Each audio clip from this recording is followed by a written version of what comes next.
The suitcase hit the frozen ground before Clara Whitmore did. She fell to her knees on that train platform in Red Hollow, Wyoming. Not because the ice was slick, but because the man she had crossed half the country to marry looked her straight in the eyes and said, "I never asked for you." Every person on that platform heard it. Every person watched, and not a single one stepped forward. That moment should have ended Clara Whitmore's story, but it didn't. Because one quiet cowboy standing at the edge of that crowd said 7 words that changed everything. Before we begin, if you love stories about people who refuse to be broken, subscribe to this channel right now and follow Clara's journey all the way to the end. Drop a comment and tell me what city you're watching from. I want to see just how far this story travels. Now let's go back to the beginning. Clara Whitmore pressed her forehead against the cold glass of the train window and counted the miles she had left behind. 2,114. She had counted them the way a prisoner counts the days until freedom, each one bringing her closer to the life she had been promised and further from the life she was desperate to forget. Boston was gone. The cramped boarding house room where she had spent 5 years mending other women's dresses was gone.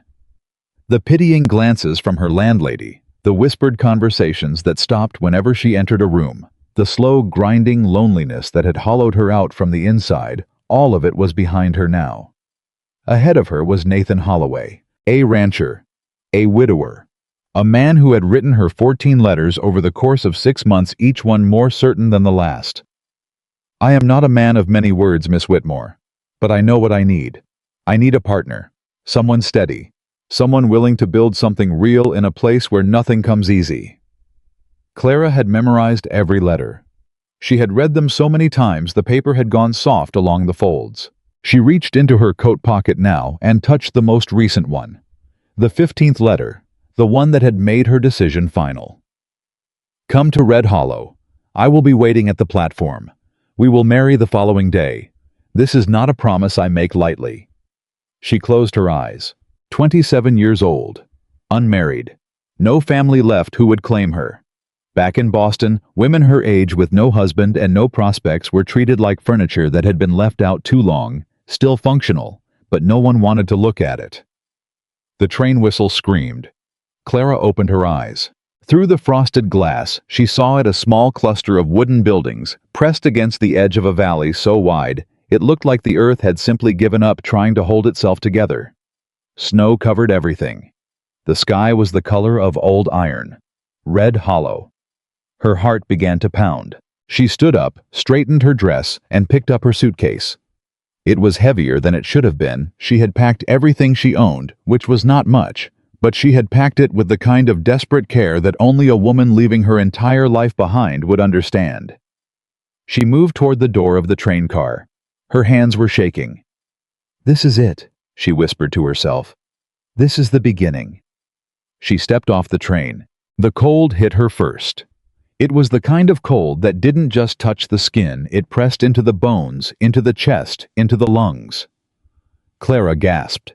Her breath came out in a white cloud that hung in the air like a small ghost before disappearing. The platform was crowded. More people than she expected for a town this small. They stood in clusters wrapped in heavy coats and wool scarves, their faces red from the wind. Some of them were watching the train. Some of them were watching each other. But most of them, Clara noticed this immediately, were watching her. She scanned the crowd for Nathan Holloway. She had never seen his face. He had never sent a photograph. But he had described himself in his 3rd letter. Tall dark hair, a scar above his left eyebrow, from a horse that kicked him when he was 16. She looked for that scar. And then she found him. He was standing near the edge of the platform, slightly apart from the others. Tall, dark-haired. The scar was exactly where he said it would be. Clara exhaled. Relief poured through her like warm water. She smiled. She actually smiled, the kind of smile that comes from the deepest part of a person, the part that has been holding its breath for months and finally gets to let go. She picked up her suitcase and walked toward him. "Mr. Holloway." He looked at her, and the smile on Clara's face died. Because the expression on Nathan Holloway's face was not what she expected. It was not warmth.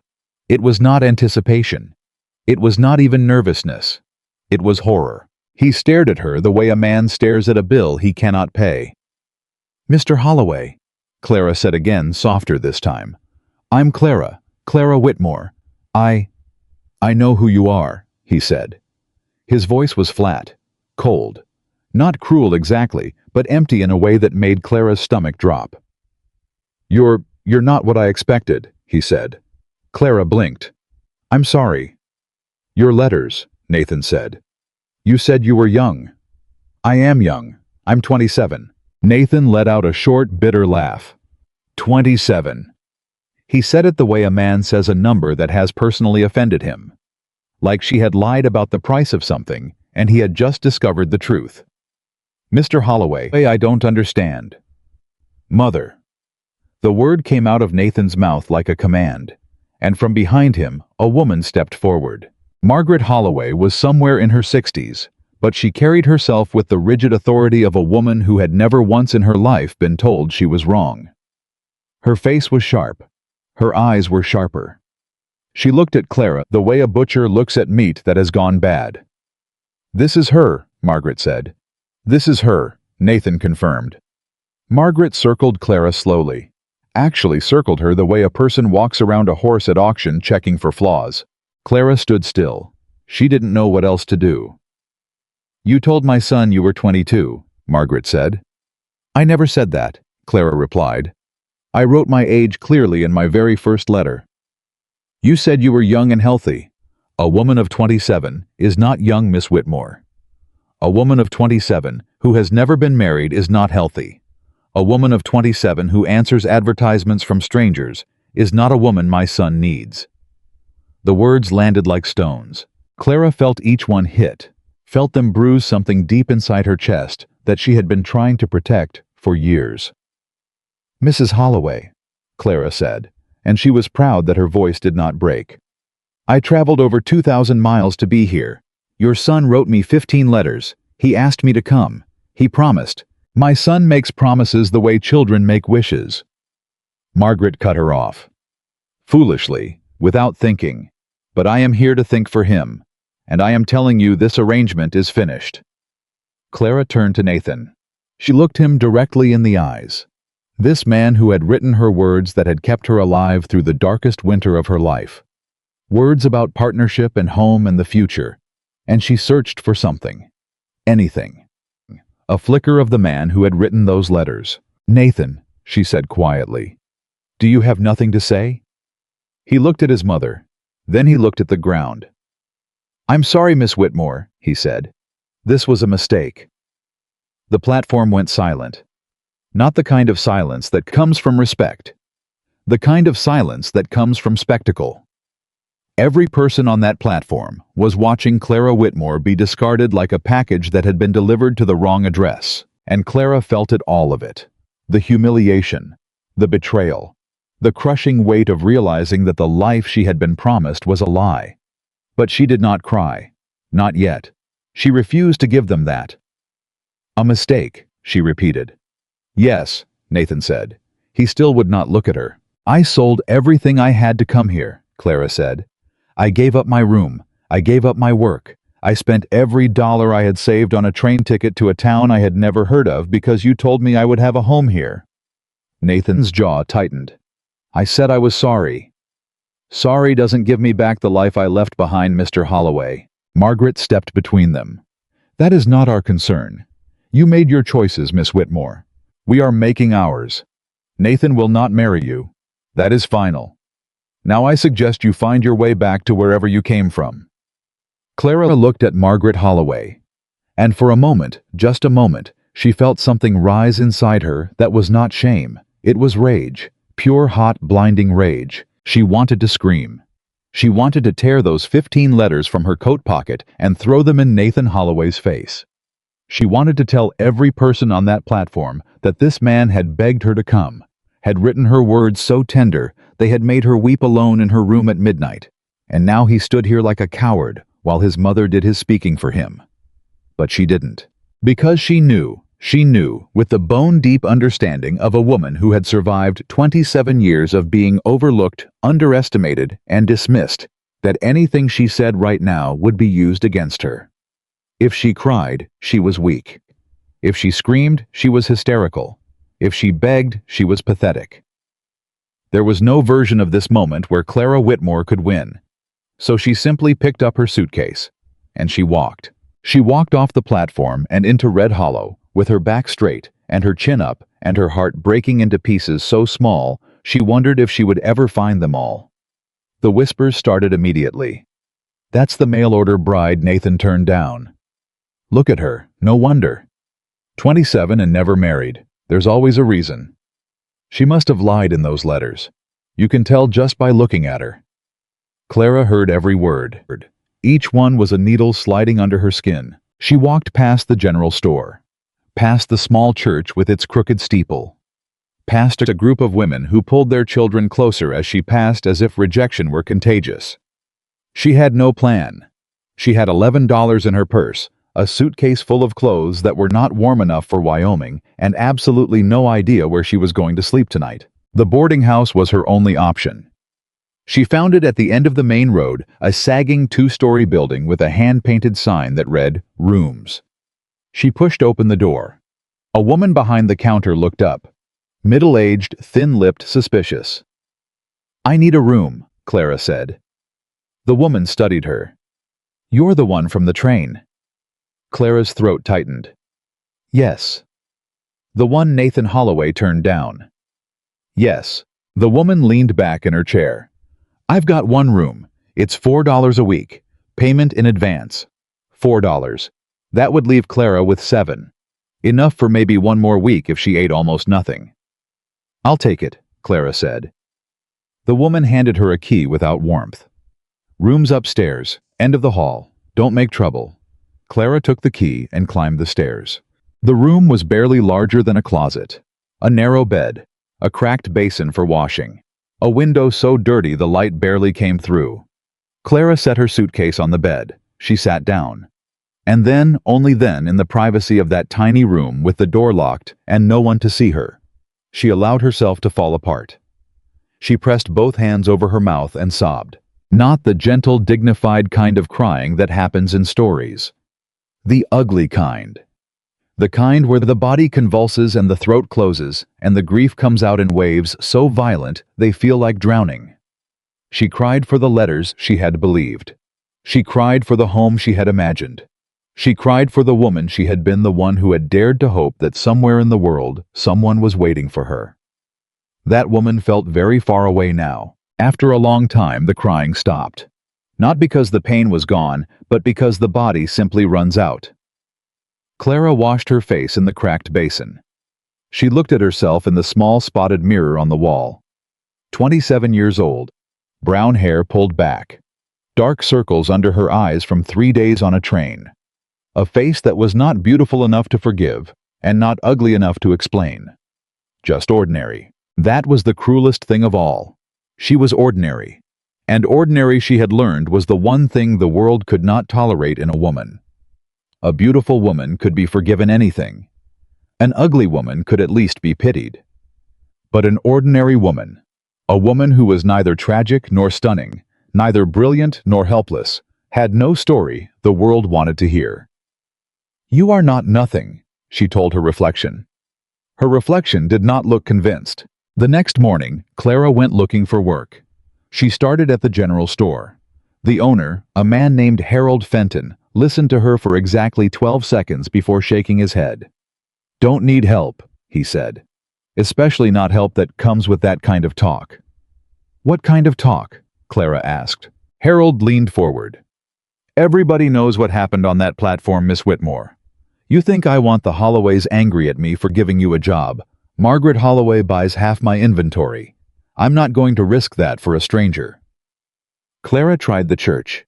The pastor's wife, a plump woman named Helen, was sympathetic but firm. "I'm sorry, dear," Helen said.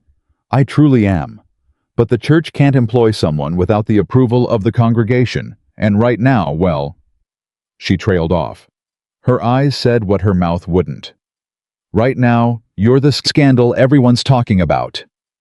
Clara tried the saloon. The bartender laughed in her face. She tried the blacksmith, the feed store, the small schoolhouse where a single teacher managed 14 children. Every door closed. Not because Clara lacked skills, not because she was lazy or dishonest or incapable, but because Red Hollow had already decided who she was, and who she was did not deserve help. By the end of the second day, Clara had been turned away 11 times. She sat on a bench outside the general store, her hands folded in her lap, watching the sun drop behind the mountains like a coin falling into a well. $7 left. Maybe 10 days before she was completely out of money. And after that, she didn't let herself think about after that. "You're the woman from the train." Clara looked up. A man was standing a few feet away. He was tall, broad-shouldered, wearing a coat that had been patched more than once. His face was weathered, not old, but worn in the way that only hard years and open land can produce. His eyes were steady, calm, the kind of eyes that had seen enough trouble to stop being surprised by it. "Yes," Clara said. "I'm the woman from the train." She waited for the judgment, the joke, the sneer. None came. The man pulled off his hat and held it at his side. "My name is Wyatt Mercer. I have a ranch about 6 miles from town." "That's nice for you," Clara said. She wasn't trying to be rude. She was simply too exhausted to pretend that a stranger's name mattered to her right now. Wyatt didn't seem offended. "I was on the platform when Nathan turned you away." Clara's jaw tightened.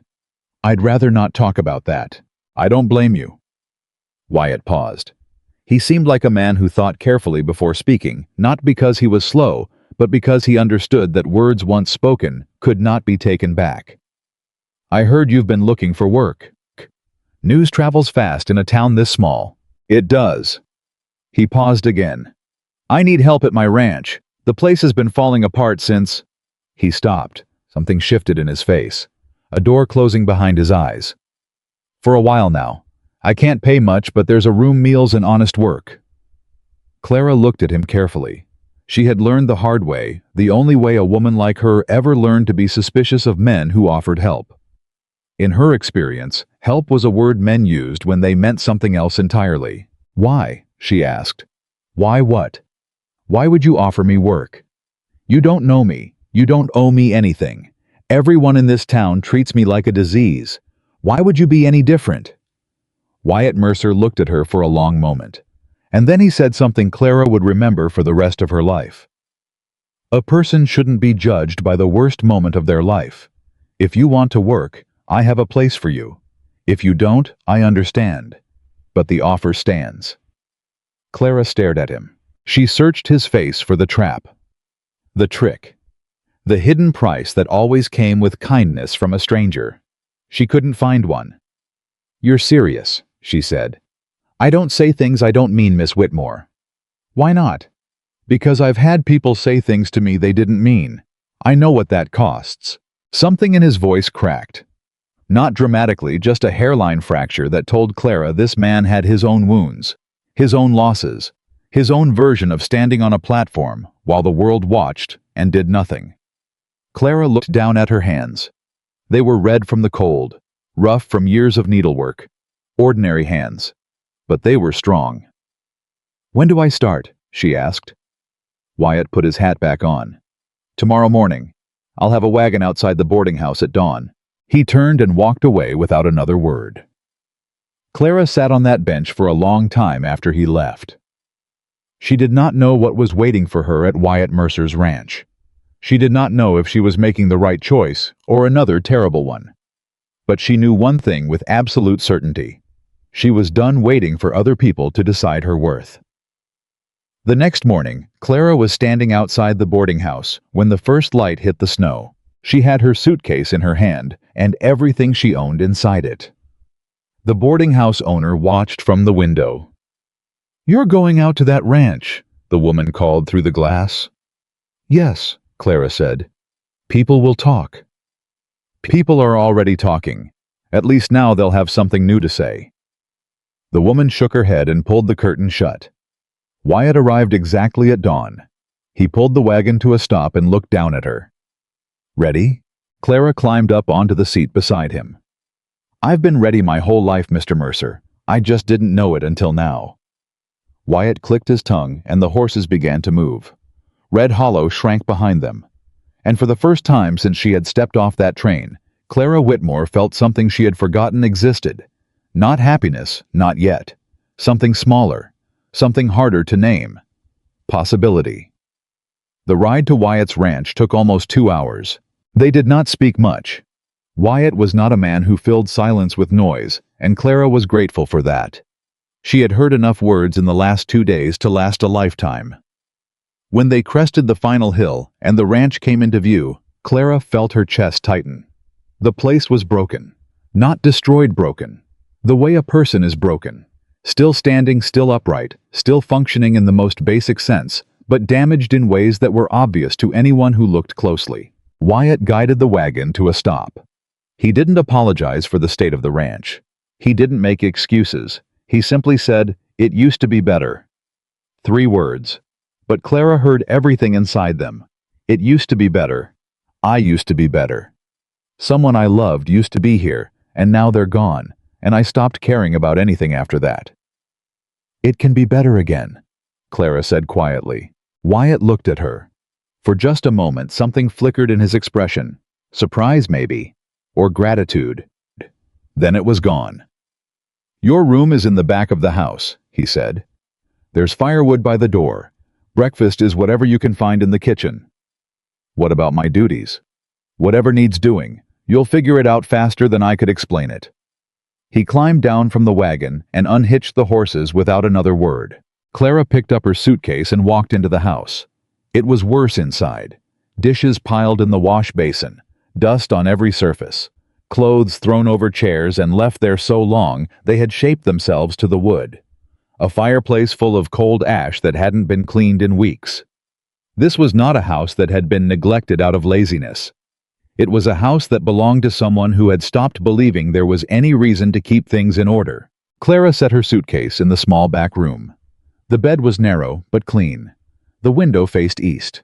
In the morning the sun would come through. She took off her coat. She rolled up her sleeves. And she went to work. She started with the kitchen. Not because it was the most important, but because a clean kitchen meant hot meals, and hot meals meant strength, and strength was the only currency Clara had left. She scrubbed. She organized.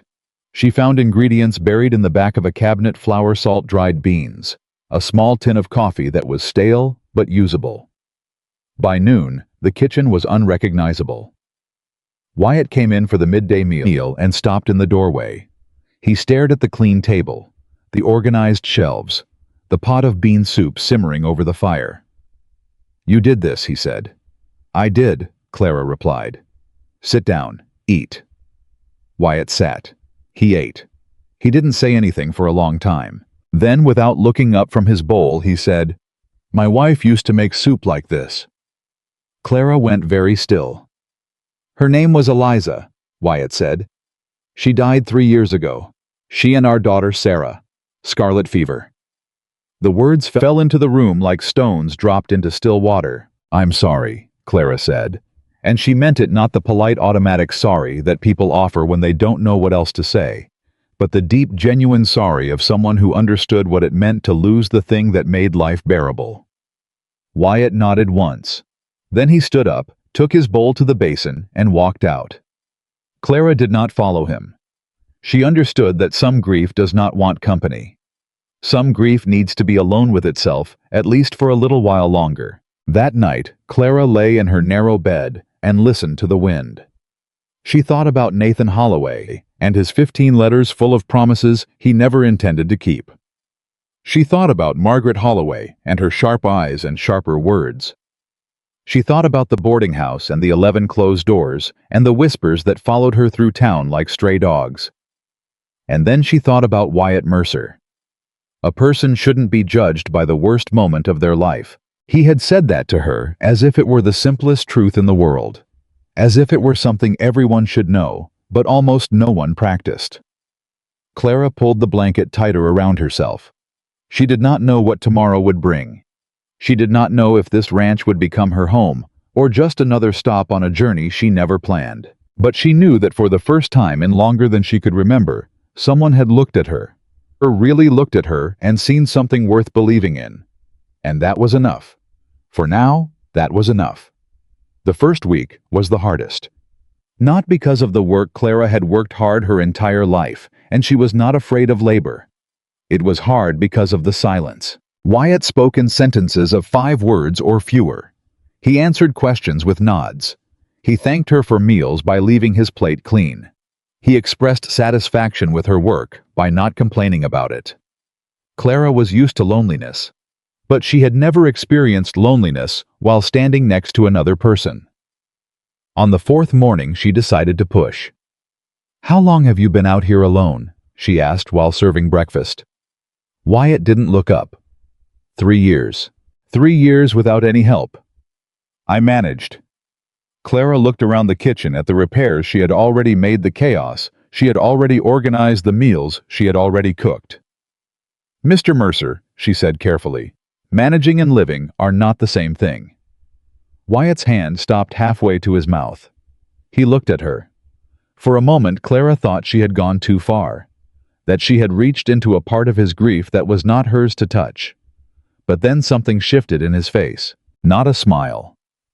Wyatt Mercer did not seem like a man who smiled easily, but a softening, a recognition, as if she had said something true that he had been waiting to hear without knowing it. "No," he said quietly, "they're not."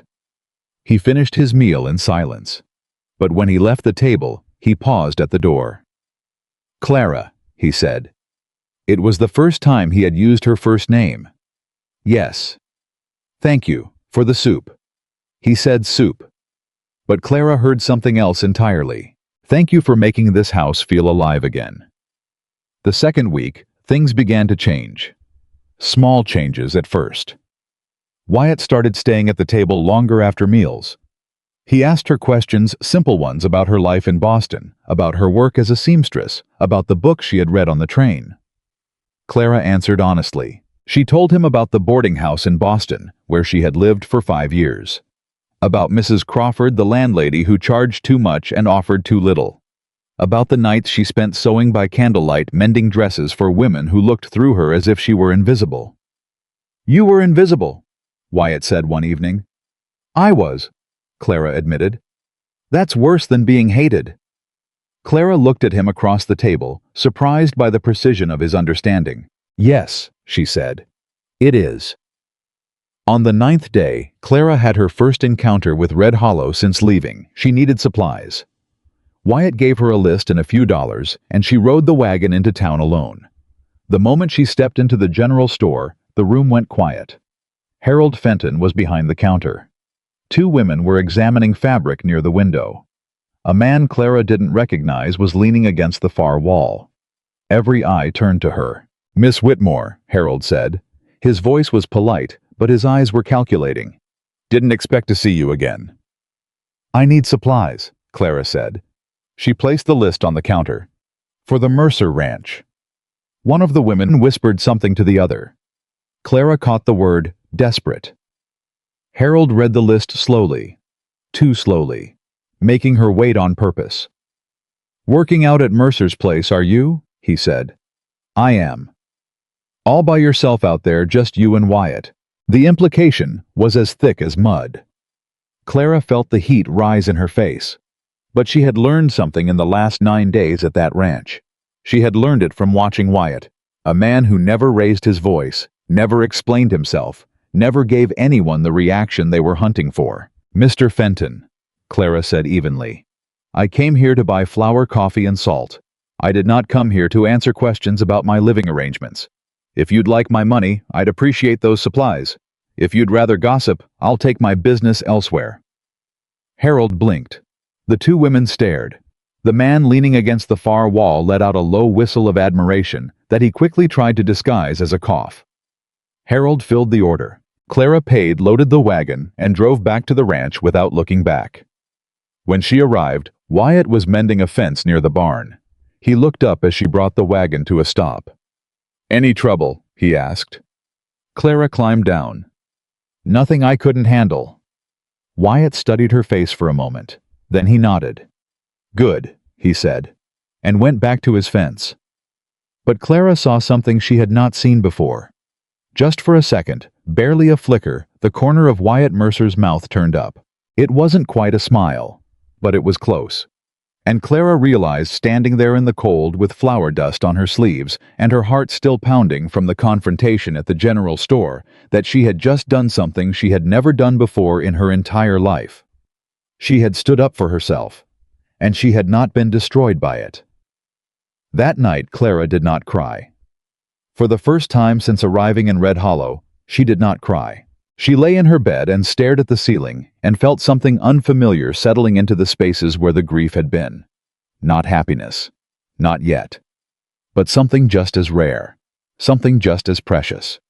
She felt like she belonged, not because anyone had told her she did, but because she had decided it for herself. And outside her window, the Wyoming wind howled and raged and threw itself against the walls of that old ranch house. But the walls held. The walls held. The walls held. But Clara Whitmore was about to learn that walls were not enough. 3 weeks into her life.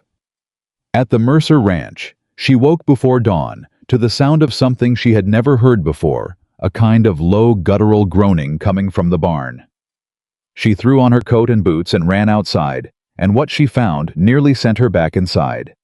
One of Wyatt's mares was down. Lying on her side, her belly swollen, her breathing shallow and fast. Clara had never delivered anything in her life. She had sewn buttons and hemmed dresses and mended torn fabric. But she had never put her hands on a living creature in pain and tried to bring something new into the world. She ran to the house and pounded on Wyatt's door. "The mare," she said when he opened it. "Something's wrong." Wyatt was dressed and moving before she finished the sentence. He pushed past her without a word, and Clara followed, running to keep up with his long stride. When they reached the barn, Wyatt dropped to his knees beside the horse. His hands moved over her belly, feeling pressing, reading something in the animal's body, the way a doctor reads a pulse. "Foal's turned wrong," he said. "If I can't get it shifted, we lose them both." "Tell me what to do," Clara said. Wyatt looked up at her. In the lantern light, his face was tight with concentration, but underneath it, Clara saw something else. A flicker of surprise. He had expected her to stand back, to be afraid, to be useless. "Hold her head," he said. "Keep her calm. Talk to her. Don't stop talking." Clara knelt in the straw and took the mare's enormous head into her lap. The animal's eye rolled toward her, wild and white with fear. "Easy," Clara whispered. "Easy, girl. I know it hurts. But you're not alone. You hear me? You're not alone." She said it to the horse, but she was also saying it to herself. Wyatt worked for nearly an hour. His arms were buried to the elbows, his jaw clenched so tight Clara could see the muscles jumping beneath his skin. Twice he stopped, closed his eyes, and Clara thought he was going to say the words she dreaded. "We lost them." But he didn't. He kept going, and Clara kept talking. She talked to that horse about anything and everything, about Boston, about the train ride, about the color of the sky when the sun came up over the valley. She talked until her voice was hoarse and her legs were numb and the straw beneath her was soaked through. And then, just as the first light of morning crept under the barn door, the foal came. Wet, trembling, impossibly fragile. It slid into the world like a secret finally being told, and it lay there in the straw blinking, while its mother lifted her head and made a sound that was not quite a whinny and not quite a cry, but something in between. Clara looked at that foal and felt her throat close. New life. Brand new life. Right here in this broken-down barn on a ranch that smelled like hay and sweat and cold. Wyatt sat back on his heels. His arms were shaking. His shirt was ruined. He looked like a man who had just fought a war. "You did it," Clara said. Wyatt shook his head. "We did it." He looked at her. Really looked at her the way he had on that bench in town, the day they met, and Clara saw something in his eyes that made her breath catch. Respect. Not pity. Not charity. Not the reluctant tolerance of a man who had hired a stranger out of obligation. Respect. "You didn't flinch," he said. "Neither did you." Wyatt almost smiled. Almost. The corner of his mouth lifted for half a second, and then it was gone, pulled back behind whatever wall he kept between himself and the rest of the world. But Clara had seen it, and she carried that almost smile with her like a lantern through the days that followed. Something shifted between them after that night. Not dramatically. Wyatt Mercer was not a man who did anything dramatically. But the silences between them changed. They became less like walls and more like window spaces where understanding passed through without needing words. Wyatt began leaving the door open when he worked in the barn. Clara would bring coffee, and they would stand together watching the foal learn to stand, learn to walk, learn to trust its own legs. "What are you going to name her?" Clara asked one morning. "I don't name them anymore," Wyatt said. Clara understood what he meant without asking. Naming something meant caring about it. Caring about it meant the possibility of losing it. And Wyatt Mercer had already lost everything he had ever cared about. "That's no way to live," Clara said softly. "It's the only way I know how." Clara looked at the foal. This small, stubborn, ridiculous creature that kept falling and getting up, falling and getting up, as if it had not yet learned that the world was a place that could hurt you. "Hope," Clara said. Wyatt frowned. "What?" "Her name. Hope." Wyatt stared at her. For a long, suspended moment, Clara thought he was going to refuse, that he was going to retreat behind that wall where she couldn't reach him. But he didn't. "Hope," he repeated quietly, as if testing the weight of the word in his mouth. Then he nodded once and walked away. Clara watched him go and felt something warm settle into her chest, something small and fragile and dangerously close to happiness. She pushed it down. She wasn't ready for happiness yet. She wasn't sure she trusted it. On a Thursday in late February, Clara met the woman who would change her understanding of strength. She was gathering herbs along the creek bed at the edge of Wyatt's property, wild mint and sage that grew even in the cold when she heard footsteps behind her. Clara spun around, her heart lurching. A woman stood on the bank above her. She was older, perhaps 60, perhaps more. It was impossible to tell. Her face was deeply lined, her hair silver white and braided down her back. Her eyes were dark and steady and impossibly calm, the kind of calm that comes not from the absence of storms, but from having survived so many that they no longer inspired fear. "You must be the Boston woman," she said. Clara straightened. "Clara Whitmore. I know who you are. This whole valley knows who you are. I'm Nora Black Elk." Clara had heard the name. Wyatt had mentioned her once, a healer who lived on the eastern ridge, someone the ranchers respected, even if they didn't always understand her. "Wyatt told me about you," Clara said. "Wyatt tells people very little about anything," Nora replied. "But he told me about the foal. He said you held the mare's head for an hour and never let go." "Anyone would have done the same." Nora shook her head slowly. "No, anyone would not. That's why I came." She climbed down the bank with an ease that belied her age and stood face to face with Clara. Up close, her eyes were even more penetrating, the kind of eyes that looked past the surface of things and read what was written underneath. "You're carrying something," Nora said. "Something heavy." Clara's breath caught. "I don't know what you mean." "Yes, you do. I can see it in the way you hold your shoulders, the way you fold your hands, the way you flinch when someone says your name too loudly." Nora tilted her head. "Who told you that you were not enough?" The question hit Clara like a fist. Not because it was cruel, because it was precise. "Everyone," Clara whispered before she could stop herself. Nora nodded as if this were exactly the answer she expected. "And you believed them?" Clara faltered. "I tried not to. Trying not to believe something is not the same as knowing it isn't true." Nora took Clara's hands in hers. Her grip was surprisingly strong.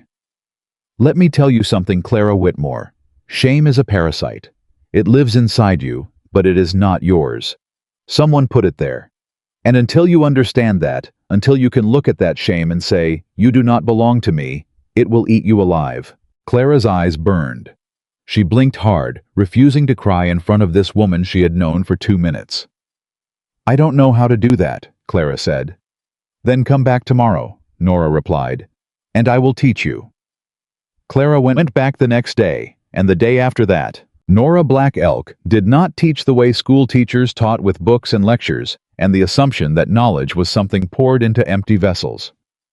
She taught the way the land taught, through observation, through patience, through the slow understanding that comes from paying attention. She taught Clara which plants could heal a wound and which ones could poison a man.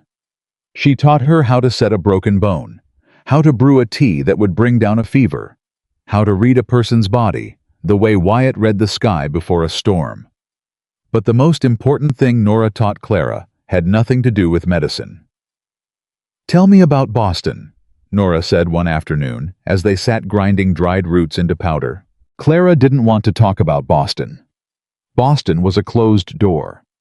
But there was something about Nora, something about the steady way she listened without judgment, without agenda, that made Clara feel safe enough to open it. "I was invisible there," Clara said. "Invisible how?" "I worked. I kept to myself. I didn't cause trouble. But I also didn't exist. Not really. Not in any way that mattered to anyone. And then the letters came. And then the letters came." Clara's voice tightened. "Nathan Holloway's letters. They were like someone had reached through the wall of my room and touched my hand. He saw me. Or I thought he did. He wrote things that made me feel—" She stopped. "Feel what?" Nora pressed gently. "Chosen," Clara whispered. "He made me feel chosen, and I had never been chosen for anything." Nora was quiet for a long time. "Let me tell you something about being chosen," she said finally. "When you wait for someone else to choose you, you give them the power to unchoose you. Nathan Holloway did not break you on that platform, Clara. He simply exercised a power that you had given him, a power that was never his to have." Clara stared at her. "Your worth is not a gift that other people hand you," Nora continued. "It is something you already possess. It was yours before Nathan Holloway. It was yours before Boston. It was yours before you were old enough to understand it. And no amount of rejection can take it from you unless you hand it over." Clara felt something shift inside her. Not a dramatic shattering, not an earthquake, more like a key turning in a lock that had been frozen for years. She didn't cry. She didn't speak. She just sat there grinding roots, feeling the key turn. That evening, Clara came back to the ranch with a small bundle of dried herbs and a look on her face that Wyatt noticed immediately. "You saw Nora," he said. "I did. She'll change the way you think." "She already has." Wyatt nodded. He poured Clara a cup of coffee and set it on the table without being asked. It was the first time he had ever served her instead of the other way around. "Nora came to see me after Eliza died," Wyatt said. He sat down across from Clara and wrapped his hands around his own cup, staring into it as if the answers to questions he had never asked were floating in the dark liquid. "I was in bad shape. I had stopped eating, stopped sleeping, stopped taking care of the animals.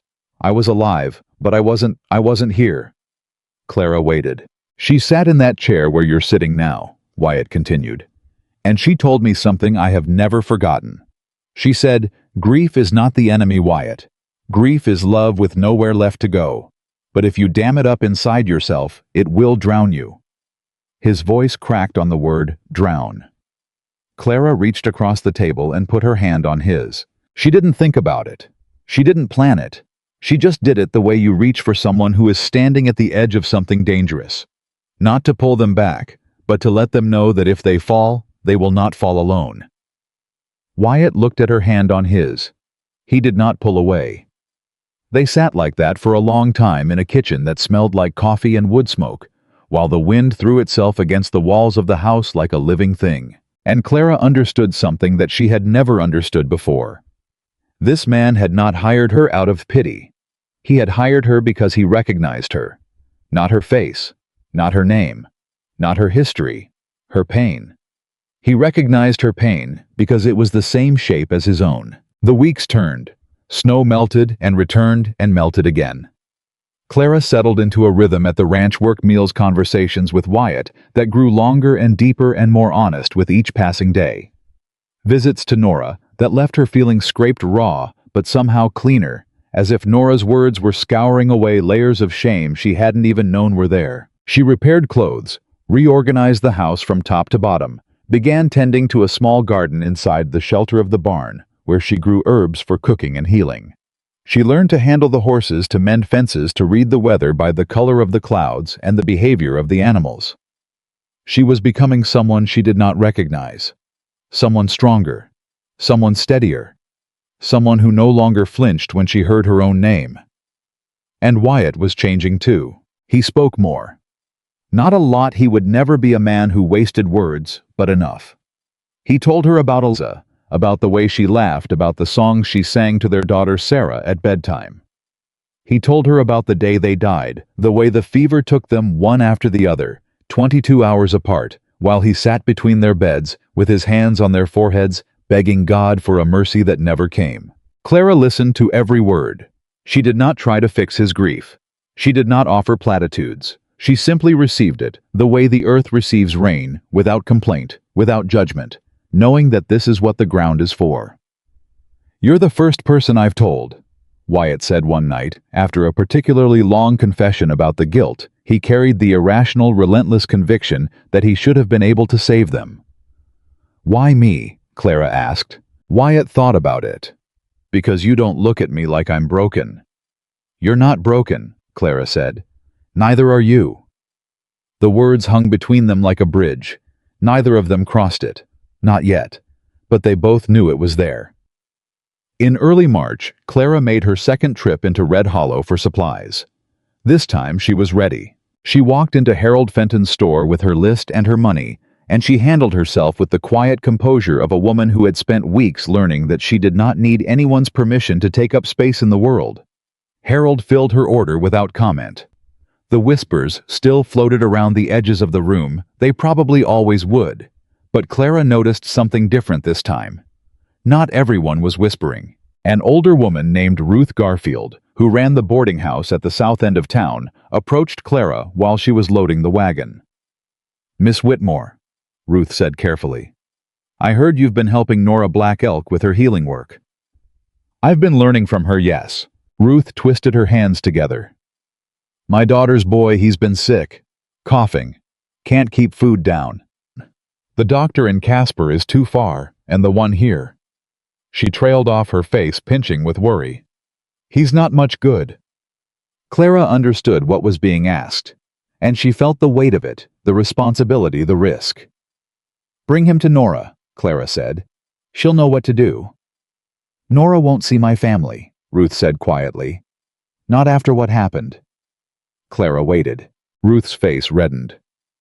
"My husband said things, years ago, about Nora, about her people, cruel things. She hasn't spoken to us since." Clara looked at this woman, this grandmother, desperate and ashamed, and saw something painfully familiar.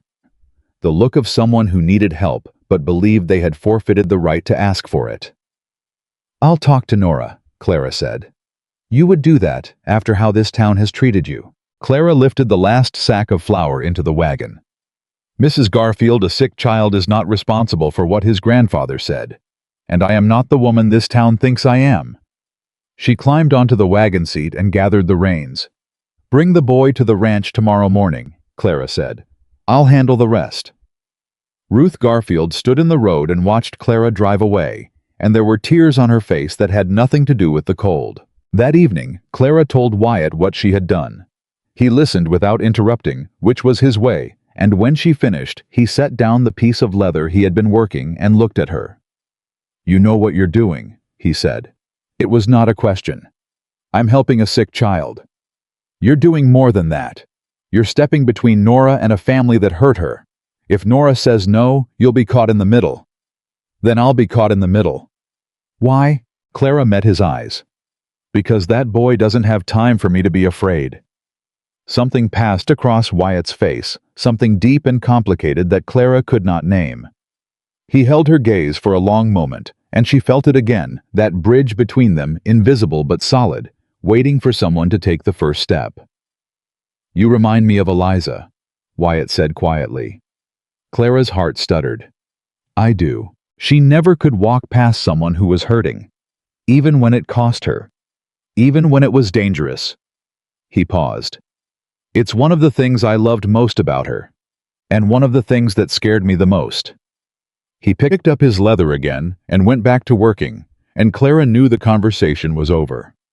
But she also knew that what he had just said, comparing her to the woman he had loved and lost, was the most intimate thing Wyatt Mercer had ever offered anyone since Eliza died. The next morning, Ruth Garfield arrived at the ranch with her grandson. The boy was 4 years old, pale and thin, with a cough that sounded like something tearing inside his chest. Clara took one look at him and went straight to Nora. The walk to Nora's cabin took 40 minutes. Clara made it in 25. When she arrived breathless and red-faced, Nora was standing outside as if she had been expecting her. "The Garfield boy," Nora said before Clara could speak. "How did you—" "I know everything that happens in this valley, Clara. I've known about that child for a week." "Then why haven't you—" "Because no one asked." Nora's voice was calm, but underneath it Clara heard something sharp. Old pain. Old anger. "Robert Garfield called me a witch. He called my people savages. He told his neighbors that my medicine was devil's work, and not one person in Red Hollow stood up and said he was wrong." She paused. "So I stopped offering." Clara understood. She understood so deeply it ached. "Nora," she said carefully, "what Robert Garfield did was cruel and wrong, and you have every right to refuse. But that boy in the cabin is 4 years old. He can barely breathe. And his grandmother walked 2 miles in the cold because she had nowhere else to turn." Clara paused. "She came to me, and I came to you. Not because you owe them anything, but because you are the only person who can help." Nora's dark eyes bore into Clara's. "You're asking me to forgive," Nora said. "No, I'm asking you to heal. Those are not the same thing." Nora was silent for a very long time. Then she went inside her cabin and came out with a leather bag full of medicine. "Take me to the boy," she said. They walked back to the ranch together, and when they arrived, Ruth Garfield took one look at Nora and burst into tears. "I'm sorry," Ruth said. "I'm so sorry. I should have said something. All those years ago I should have told Robert he was wrong, and I didn't, and I—" Nora raised her hand, and Ruth went silent. "Show me the child," Nora said. She worked over the boy for 3 hours. She brewed teas and made poultices, and placed her hands on his chest, and listened to his breathing, with an attention so fierce, it seemed like she was hearing things that existed beyond the range of ordinary ears. Clara assisted. She boiled water-ground herbs, held the boy still when he thrashed. She was not trained, she was not prepared, but she was there, and she was willing, and in that moment, those were the only qualifications that mattered. By evening, the boy's fever broke. His cough loosened. His color returned. He opened his eyes and looked up at his grandmother and said, "I'm hungry." Ruth sobbed. Nora packed her bag. Clara stood in the doorway and watched the boy eat a bowl of broth, and she felt something inside her chest crack open. Not from pain this time, but from something else entirely. Purpose. She had found something that mattered. Something that no one could take away from her. Not Nathan Holloway. Not Margaret Holloway, not the whispers and the closed doors, and the 11 rejections, and the slow, relentless machinery of a world that had spent 27 years telling her she was not enough. None of it could touch this. Because this act of helping, of healing, of standing in the gap between someone's suffering and their survival, this was hers. Word traveled. It traveled the way all things travel in small towns, quickly, unevenly, and with embellishment. Within a week, 3 more families had come to Clara asking for help. A rancher's wife with a burn that wouldn't heal, a child with an ear infection, an old man whose joints had swollen so badly he could no longer grip a hammer. Clara helped them all. She used what Nora had taught her, and when she didn't know something, she went back to Nora and learned it. She was not a doctor. She did not pretend to be. But she was willing to show up, willing to sit with someone's pain, willing to try, and in a town where the nearest real physician was a 2-day ride, willingness was worth more than credentials. The whispers about Clara did not stop, but they changed. She fixed Ruth Garfield's grandson. She helped the Dawson boy's ear. She's got Nora Black Elk's trust, and nobody gets that. Clara heard these whispers too, and they felt different from the ones before. Lighter, less barbed, more like curiosity than condemnation. She did not let them change her. She had learned from Nora, from Wyatt, from her own hard-won experience, that building your identity on other people's opinions was like building a house on sand. But she noticed them, and noticing them felt like progress. One evening in late March, Clara was sitting by the fire mending a pair of Wyatt's work gloves when he came inside and stood in the doorway watching her. She looked up. "What?" "The town is talking about you again," he said. They never stopped. "It's different now. They're saying good things." Clara shrugged. "Good things, bad things. It doesn't matter what they say. It matters what I do." Wyatt crossed the room slowly and sat down in the chair across from her. He leaned forward, his elbows on his knees, his hands clasped together. "Clara," he said. Something in his voice made her stop sewing. "I need to tell you something," he said. "All right." He was quiet for so long that Clara began to worry. She set the gloves aside and gave him her full attention. "When I hired you," Wyatt said slowly, "I told myself it was because I needed help with the ranch. And that was true. But it wasn't the whole truth." Clara waited. "I saw you on that platform," he said. "I saw what Nathan did. And I saw how you handled it. You didn't scream. You didn't beg. You just picked up your suitcase and walked." He paused. "I have known men, strong men, ranchers, soldiers, who would not have handled that moment with half the dignity you showed." Clara's throat tightened. "I didn't hire you because I felt sorry for you," Wyatt said. "I hired you because I recognized something in you that I had lost in myself." "What?" "Courage." His voice was barely above a whisper. "The courage to keep going when everything tells you to stop." Clara felt her eyes fill. She blinked hard, but one tear escaped and tracked down her cheek before she could catch it. "Wyatt, I'm not finished." He took a breath. "You have brought something back into this house that I thought was gone forever. I don't know what to call it. I'm not good with words. But this house was dead, Clara. I was dead. And you, without asking for anything, without demanding anything, you walked in here and you brought it back to life." He looked at her, and she saw it, really saw it for the first time. Behind the silence, behind the walls, behind the grief and the guilt and the 3 years of punishing himself for a loss that was never his fault. Wyatt Mercer cared about her. Not as a worker, not as a charity case, not as a replacement for the wife he had lost. As her. Clara Whitmore, the woman from Boston. The mail-order bride nobody wanted. The ordinary woman with ordinary hands who had walked into his broken house and refused to let it stay broken. He cared about her, and Clara, sitting in that chair with a torn glove in her lap and a tear on her cheek, felt the last lock inside her chest turn. She did not reach for him. He did not reach for her. They were not ready for that. But something had been spoken that could never be unspoken, and the bridge between them was no longer empty. Someone had taken the first step. That night, Clara lay in her bed and listened to the wind, and for the first time in 27 years, she did not feel alone. Not because Wyatt had spoken kind words. Words were easy. Words were what Nathan Holloway had given her, beautiful empty promises, wrapped in paper and tied with string. This was different. Wyatt had not promised her anything. He had simply told her the truth. And the truth Clara was learning was worth more than 1,000 promises. She closed her eyes. She thought about Nora's words. "Your worth is not a gift that other people hand you." She thought about the foal named Hope, standing on legs that should not have been strong enough to hold her. She thought about Ruth Garfield's grandson eating broth with 2 hands and asking for more. She thought about Wyatt leaning forward in his chair saying the word courage, like it was the name of something sacred, and she thought about herself. Clara Whitmore, 27 years old, sitting in a narrow bed in a back room of a ranch in Wyoming, 6 miles from a town that had rejected her, 2,000 miles from a city that had forgotten her, carrying nothing but a suitcase full of clothes and a heart that was learning slowly and painfully how to trust again. She was not the woman who had stepped off that train.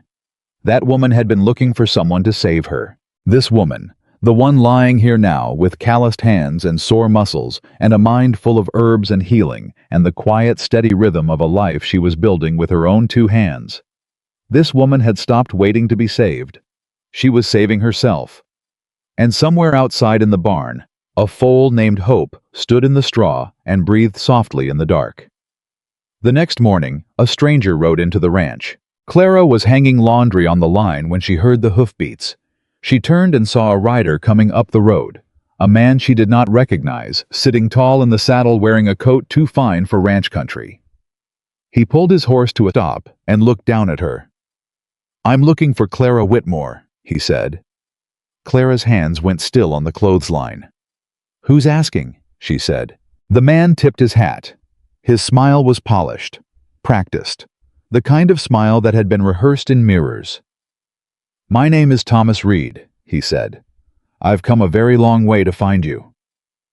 Clara's blood went cold, because she knew that name. She knew that name the way a person knows the sound of a door they thought they had locked forever, the unmistakable click of the past opening itself back up and walking through. Thomas Reed climbed down from his horse, and Clara felt the ground shift beneath her feet. Everything she had built, every wall, every bridge, every small and fragile victory, suddenly felt like it was made of paper. And Thomas Reed had come to set it on fire. Part 3. The past returns to destroy her. Thomas Reed had come to set it on fire, and he was smiling while he did it. Clara's fingers tightened on the wet shirt she was holding. She could feel her pulse hammering in her neck and her wrists in the backs of her knees.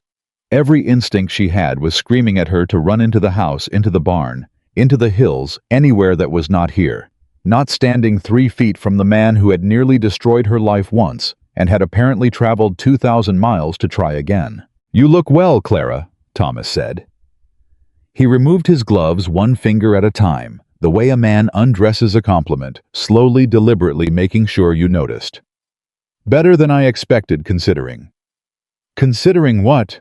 Clara's voice came out steadier than she felt. "Considering the last time I saw you, you were crying on the floor of your boarding house room, begging me not to leave." He tucked his gloves into his coat pocket and smiled that rehearsed smile again. "But here you are, standing, working, playing house on some cowboy's ranch in the middle of nowhere." Clara set the shirt down. "What do you want, Thomas? Can't an old friend pay a visit?" "You are not my friend. You were never my friend. And I'll ask you one more time, what do you want?" Thomas's smile dimmed by exactly 1 degree. Not enough to call it anger. Just enough to let Clara know that he did not appreciate being spoken to this way.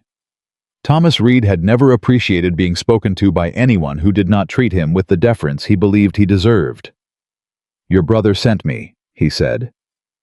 Clara went still, completely still. The kind of stillness that comes not from calm, but from shock. The body freezing because the mind cannot process what it has just heard. "I don't have a brother," she said. "Half-brother then. Gerald. He's been looking for you." "Gerald has not spoken to me in 6 years." "Well, he's speaking now. Or rather, he's asking me to speak for him." Thomas leaned against the fence post as if he owned it. "Gerald is concerned about you, Clara.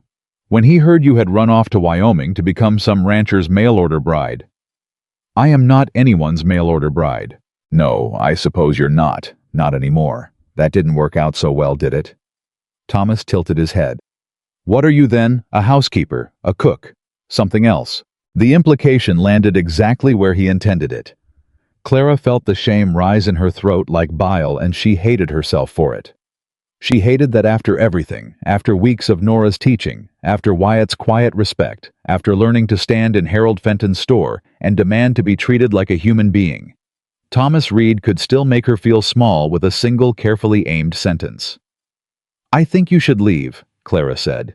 "I will, soon. But first I have a message from Gerald." Thomas reached into his coat and produced a letter. "He wants you to come home." "Boston is not my home." "He wants you to come back and settle your father's affairs. There are documents that need your signature. Property issues. Legal matters that have been waiting for you to stop running away from your responsibilities." "My responsibilities?" Clara felt the anger push through the shame. Gerald inherited everything when our father died. He made sure of that. He and his mother saw to it that I received nothing, not a cent, not a chair, not a single photograph. And now he needs my signature. Thomas shrugged. Legal complications. Apparently your father's will was not as airtight as Gerald's lawyers believed.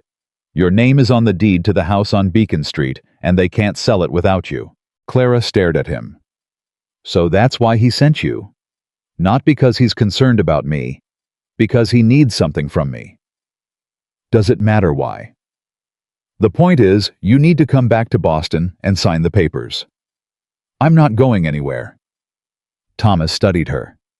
His eyes moved over her face the way a card player studies an opponent looking for the weakness, the crack in the armor. Clara, he said, and his voice dropped to something softer, something more dangerous. Do you really think you belong here in this place, on this ranch with this man you barely know? You don't get to ask me that. I'm asking because I care. You have never cared about anyone in your life except yourself, Thomas. You courted me in Boston because my father had money. You dropped me the moment you found out the inheritance was going to Gerald. You left me alone in that boarding house without a word, and I did not hear from you again until right now. So do not stand on this property and tell me that you care. Thomas's face hardened. The Polish cracked, and underneath it Clara saw what she had always known was there, the cold, calculating machinery of a man who viewed other people as tools to be used and discarded. Fine, he said. You want the truth? Here it is. Gerald doesn't just need your signature. He needs you to renounce your claim to the property entirely. Sign it over. Walk away. He'll pay you $300 for your trouble. $300. Clara let the number sit in the air between them. $300 was more money than she had seen in 5 years of sewing in Boston. It was enough to survive on for months. It was enough to buy security stability a cushion against the terrifying possibility of destitution. And Gerald knew that. He knew exactly what that number would mean to a woman with $7 to her name. No, Clara said. Thomas blinked. No, I will not sign anything. I will not renounce anything, and I will not go back to Boston. Clara, be reasonable. I am being reasonable. For the first time in my life, I am being completely, entirely reasonable. Gerald stole my inheritance. He and his mother manipulated my father on his deathbed. They cut me out of everything, and then pretended I didn't exist. And now that their theft has hit a legal complication, they want me to make it easy for them. Clara shook her head. No. If Gerald wants that deed, he can come here himself and look me in the eye and ask. Thomas's jaw tightened. He won't do that. Then we have nothing to discuss. You're making a mistake. I've made plenty. This isn't one of them. Thomas picked up his gloves from his pocket and began pulling them on finger by finger. I was hoping this would be civilized, Clara. I was hoping you would see reason. But since you won't... He paused. His eyes found hers, and what Clara saw in them made her stomach drop. I should tell you that I didn't come alone. Clara's breath caught. What do you mean?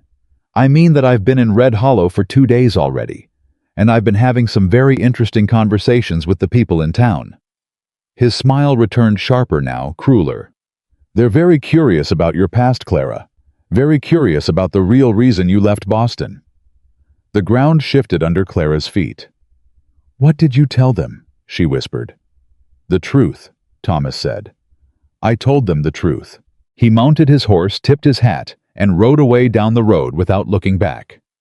Clara stood in the yard with her heart pounding and her hands shaking and the wet laundry forgotten at her feet, and she felt it, the old fear, the old shame rising up inside her like floodwater behind a dam. Because Thomas Reed did not bluff.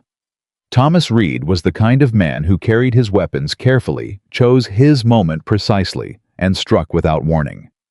And whatever he had told the people of Red Hollow, Clara knew with absolute certainty that it was designed to destroy her. She went inside. She closed the door. She pressed her back against it and slid to the floor. What had he told them? The question circled her mind like a vulture. Had he told them about the engagement? About the scandal that had driven her from Boston? about the accusations that had followed her like a shadow, poisoning every relationship, every opportunity, every chance at a normal life. Clara closed her eyes. She had been 23 years old. Thomas had courted her for 4 months, long enough to make her believe he loved her, long enough to parade her in front of his friends, long enough to introduce her to his family and accept congratulations from his colleagues on his upcoming marriage. And then, 3 weeks before the wedding, he had learned the truth about her father's will. Gerald, Clara's half-brother from her father's first marriage, had convinced their dying father to change the will. Everything, the house, the business, the savings, went to Gerald. Clara was left with nothing. Thomas disappeared overnight. But he didn't just leave. He told people why he left. He told them that Clara had deceived him, that she had pretended to have money she didn't have, that she had trapped him into an engagement under false pretenses. None of it was true. Clara had never claimed to have money. She had never discussed her father's finances with Thomas. She had loved him stupidly, blindly, the way a person loves when they have been starving for affection and someone finally offers them a meal. But the truth didn't matter. In Boston, a woman's reputation was a glass vase once broken. No amount of glue could make it whole again. The whispers followed her. The doors closed. The invitations stopped. Friends she had known for years crossed the street when they saw her coming. Within 6 months, Clara was invisible. Within a year, she was answering advertisements for mail-order brides. And now, Thomas Reed was in Red Hollow, telling God knows what, to God knows who, and everything Clara had built in the last 2 months was about to come crashing down around her. She heard footsteps on the porch. Wyatt's boots. The door opened, or tried to. Clara scrambled to her feet and moved out of the way. Wyatt stepped inside. He took one look at her face and stopped. "Who was that man?" he said. "Nobody." "Clara." "He's nobody. He rode up to my property on a horse that costs more than this house, wearing a coat that's never seen a day of work, and you're standing here looking like someone just kicked the ground out from under you. He is not nobody." Clara's hands were shaking. She folded them together, pressing hard, trying to hold herself still. "His name is Thomas Reed," she said. "He's from Boston." "What does he want?" "He wants me to go back and sign papers for my half-brother. Property documents." Wyatt studied her. His eyes were steady, patient, unflinching, the eyes of a man who could read weather and animals and land and, apparently, people. "That's not all," he said. Clara felt her chest crack open. "No, that's not all." "What else?" She looked at Wyatt Mercer, this quiet, steady man, who had given her a chance when no one else would, and she felt the weight of all the things she had never told him pressing against her ribs like a fist. "Wyatt, there are things about my past that I haven't told you." "I know." "You know? I knew the day I met you. Nobody runs 2,000 miles to marry a stranger unless they're running from something." He pulled a chair from the and sat down. "I didn't ask because it wasn't my business. But if it's coming here, if it's showing up at my ranch, then I need to know." Clara sat down across from him. Her hands were still shaking. She pressed them flat against the table. "I was engaged," she said, "in Boston, 4 years ago, to Thomas Reed." She told him everything. She told him about the courtship, the engagement, the broken will, Thomas's betrayal. She told him about the lies Thomas spread, the destroyed reputation, the slow erasure of her entire social existence. She told him about the boarding house and the sewing and the loneliness that ate at her like acid. She told him about the advertisement for mail-order brides that she had found in a newspaper and how she had stared at it for 3 days before picking up a pen. She told him about the shame. The deep, corrosive, relentless shame of being a woman who had been publicly discarded, first by a fiancé, then by a mail-order groom, and what that shame had done to her belief in herself. She told him everything, and when she finished, she waited for his face to change. She waited for the wall to go up. She waited for the moment when Wyatt Mercer would look at her and see not the woman who had saved a foal and healed a child and brought his dead house back to life, but the woman Thomas Reed wanted him to see, a liar, a failure, a woman so damaged that no man in his right mind would want her. She waited, and Wyatt said, "Is that all?" Clara blinked. "What? Is that everything you've been carrying?" "Yes. Wyatt leaned back in his chair. Clara, I've been sitting across this table from you for 2 months. I have watched you work 16-hour days without complaint. I have watched you hold a dying horse's head in your lap and talk it through the worst night of its life. I have watched you walk into a town that despises you and buy supplies with your chin up and your back straight. I have watched you convince Nora Black Elk, a woman who trusts almost no one, to heal a child whose grandfather called her a witch. He leaned forward. And you think a broken engagement is going to change how I see you? Clara's eyes filled with tears. She fought them. She fought them with everything she had, but they came anyway, spilling over her lashes and running down her face in 2 hot tracks that she could not stop and did not try to. Everyone else let it change how they saw me, she whispered. I am not everyone else. Wyatt reached across the table. He took her hands, both of them shaking and cold, and held them in his. His grip was firm, warm, anchoring. A person's past is not a prison sentence, he said. What matters is the person standing in front of me today. Clara heard those words, and she heard the echo of the first words he had ever spoken to her on that bench in Red Hollow on the worst day of her life. A person shouldn't be judged by the worst moment of their life. He hadn't just said it. He lived it. He meant it with every fiber of his being because he had been through his own worst moments, his own darkest chapters, and he knew from experience, from grief, from 3 years of sitting alone in a dead house that a person was more than the sum of their suffering. Clara gripped his hands and held on. The next morning the damage became clear. Clara rode into Red Hollow for supplies. And the moment she stepped off the wagon, she felt the shift. It was like walking into a room where everyone has just stopped talking about you. The silence too sudden, too complete, too loaded with meaning. Harold Fenton was behind the counter. He did not greet her. I need the usual order, Clara said, placing her list on the counter. Harold didn't look at it. Heard some interesting news about you, Miss Whitmore. Clara's stomach clenched. I'm sure you did. That gentleman from Boston Reed, I think his name was. He's been buying drinks at the saloon, telling stories. Harold leaned forward on his elbows. Says you were engaged to him back east. Says you lied about your family's money to trap him into marriage. Says you've got a habit of deceiving men. Thomas Reed is a liar. Maybe so, but he's a very convincing one. Harold nodded toward the window. Margaret Holloway's been telling everyone that she was right about you all along. That you're nothing but a con artist who came west to prey on lonely men. Clara felt the ground tilting. The same ground that had been steadying beneath her feet for weeks, growing firmer, growing solid, was suddenly treacherous again. Mr. Fenton, Clara said, and she was amazed at how calm her voice sounded when everything inside her was screaming. I have been buying supplies from this store every week for 2 months. I have paid every bill on time. I have not lied to you, cheated you, or caused you a single moment of trouble.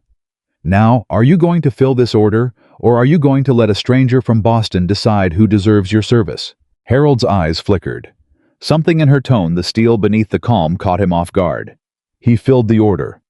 But as Clara was loading the wagon, she heard the voices. They floated across the street from the steps of the church, where a group of women had gathered in the particular formation that women adopt when they are about to pass judgment. She was engaged before, to a wealthy man in Boston. She tricked him, pretended to have money, and then she came here and did the same thing to Nathan Holloway. Now she's living alone on Wyatt Mercer's ranch. You tell me what that means. That poor man. He lost his wife, and now this woman is taking advantage of his grief. Clara's hands stopped moving.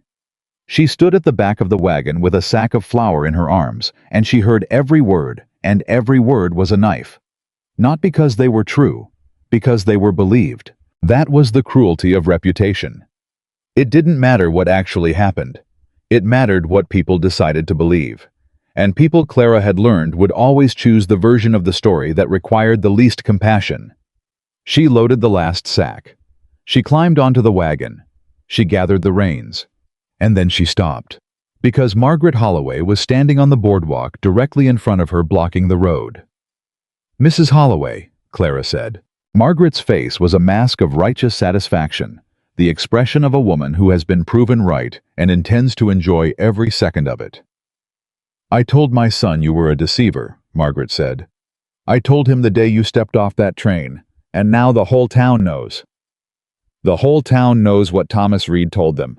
That is not the same as the truth. The truth is that you have been rejected by every man who has ever gotten close enough to know you. My son saw through you in an instant.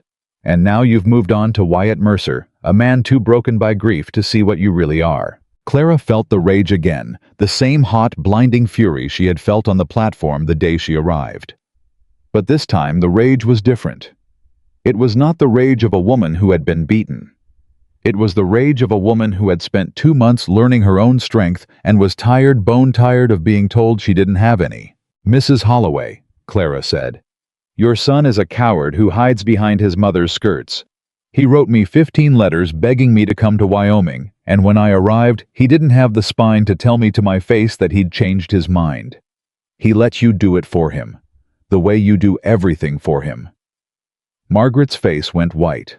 "And now you're standing in the street repeating lies from a man you've known for 2 days because admitting you were cruel to me would require the kind of character you have never possessed." The women on the church steps went silent. Harold Fenton appeared in his doorway. 2 men loading a wagon across the street turned to stare. "I am not a liar," Clara said. "I am not a deceiver. I am not a con artist. I am a woman who made the mistake of believing that people would treat her fairly. And I have been punished for that mistake every single day since I arrived in this town. But I am done being punished, and I am done being silent." She snapped the reins, and the wagon lurched forward. Margaret Holloway stepped aside, not gracefully, not with dignity, but with the startled jerk of a woman who had just realized that the person she was bullying was no longer willing to be bullied. Clara drove out of Red Hollow, with her back straight and her jaw set, and her heart hammering so hard she could taste it. She did not cry. She was done crying for people who did not deserve her tears. But when she got back to the ranch, she found Wyatt standing at the gate with a look on his face she had never seen before. "What happened?" she asked. "Thomas Reed came by while you were in town," Wyatt said. Clara's stomach dropped. "What did he say?" "He offered me money." "Money. $500. To let you go. To tell you the ranch doesn't need you anymore and send you on your way." Clara stared at him. $500. In 1887, that was a fortune. For a struggling ranch with broken fences and aging stock, it was the difference between surviving and going under. "What did you say?" she asked. Wyatt's jaw hardened. "I told him to get off my property before I put him off it." Clara exhaled a long, shuddering breath she hadn't realized she was holding. "He's trying to isolate you," Wyatt said. "He wants you alone without allies, without a place to stand, so you'll have no choice but to go back to Boston and sign those papers." "I know. He's not going to stop." "I know that too." Wyatt stepped closer. "Clara, I need you to hear me. I don't care what Thomas Reed says. I don't care what Margaret Holloway says. I don't care what anyone in that town says. You have earned your place here, not through my charity, through your work, through your character. And no amount of money is going to change that." Clara looked at him. This man who had lost everything and was now standing in the cold, choosing her over $500, and she felt something break loose inside her chest. Not the fragile, frightened thing that had been breaking since she arrived in Wyoming. Something else. Something old. Something deep. Something that had been locked away for so long she had forgotten what it felt like. Trust. She trusted him. Not because he said the right words. Not because he made promises. But because every single day, in every single action, Wyatt Mercer showed her who he was. And who he was matched what he said. "Thank you," Clara whispered. "Don't thank me. Fight." Clara met his eyes. "I intend to." Thomas Reed made his next move 2 days later. He walked into the Red Hollow Church on Sunday morning. The one morning when every family in the valley gathered in one place, and he stood up in front of the congregation and asked to speak. Pastor Williams, a mild-mannered man who avoided conflict the way most people avoided rattlesnakes, reluctantly gave him the floor. Thomas stood at the front of the church in his fine Boston coat, with his practiced smile and his polished voice, and he told the story of Clara Whitmore. He told it his way. He told them about the engagement, about the deception, about the pattern of a woman who targeted lonely, vulnerable men and wormed her way into their lives. He told them she had done it in Boston, and now she was doing it in Red Hollow. "I didn't come here to cause trouble," Thomas said, and his voice dripped with manufactured concern. "I came here because I care about Clara, and I care about the decent people of this town who deserve to know the truth about the woman living among them." He looked around the church with an expression of sad sincerity that made Clara want to scream. She was not there, but she heard about it within the hour. Nora told her. Nora had not been in the church either. She never was, but Nora's network of trust extended across the valley like an invisible web. She knew what happened in Red Hollow before the people of Red Hollow knew themselves. "He spoke for 20 minutes, Nora said. "He cried at the end, actual tears. Thomas Reed has never produced a genuine tear in his life," Clara said. She was sitting at Nora's table grinding herbs, her jaw so tight her teeth ached. "He learned to cry on command when he was 12 years old. It's how he gets people to believe him." "Some of them do believe him," Nora said carefully. "Not all, but some." "How many is some?" "Enough." Clara set down the mortar and pestle. Her hands were shaking again, and she hated it. Hated that Thomas Reed still had this power over her. Hated that a man who had not thought about her in 4 years could walk into her life and shake it to its foundations. "What do I do?" Clara asked. Nora was quiet for a long time. She poured tea. She sat down across from Clara and wrapped both hands around her cup. "When I was young," Nora said, "my grandmother told me a story about 2 wolves. She said that inside every person there are 2 wolves fighting. One is fear, the other is truth, and the wolf that wins is the one you feed." "Which one am I feeding?" "Right now, fear. You are feeding it every time you hide. Every time you let Thomas Reed's version of your story be the only one people hear." "What am I supposed to do? Stand up in that church and defend myself?" "They won't listen. They've already decided." "Some have decided, not all." Nora leaned forward. "Clara, you have spent your whole life letting other people tell your story. In Boston, Thomas told it. On that platform, Margaret told it. In the general store, Harold told it. Everyone in the world has had a turn telling Clara Whitmore's story except Clara Whitmore." Nora's dark eyes burned into hers. "When are you going to tell it yourself?" The words hit Clara like a thunderclap.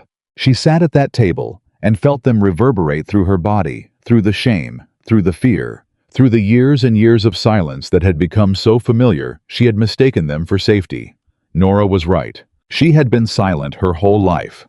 Not because she had nothing to say, but because she had been taught by Boston, by Thomas, by the world, that her voice did not matter. That the story of Clara Whitmore was not hers to tell. That she existed only in the versions other people created of her. "I'm afraid," Clara said. "Of course you are. That's how you know it matters." Clara went back to the ranch that evening and found Wyatt sitting on the porch with 2 cups of coffee. He handed her one without a word. She sat down beside him. "Nora says I need to stop hiding," Clara said. "Nora's right. She says I need to tell my own story." "She's right about that too." Clara took a sip of coffee. It burned going down, but she didn't care. "Wyatt, if I do this, if I stand up to Thomas in front of this town, I could make everything worse. They could decide I'm exactly what he says I am." "They could. And that would hurt you too. People already talk about us. If I make a scene, Clara." Wyatt set down his cup and turned to face her. "I have been talked about since the day Eliza died. They said I was cursed. They said I let her die. They said I didn't send for the doctor fast enough. They said I should have known it was scarlet fever." His voice was steady, but Clara could hear the tremor underneath the hairline fracture that never fully healed. "I have survived every word this town has thrown at me. A few more won't kill me. But I am not asking you to fight for my sake. I am telling you that if you choose to fight, I will be standing right behind you. And no amount of gossip money or Boston lawyers is going to move me from that spot." Clara looked at him in the fading light. This man. This quiet, broken, stubborn, gentle, impossibly brave man. He was not offering to rescue her. He was offering to stand beside her while she rescued herself. And that was something no one had ever given her before. "Okay," she said. "I'll tell my story." When? Clara thought about it. She thought about the church. She thought about the faces. She thought about Thomas Reed and his practiced tears and his polished lies.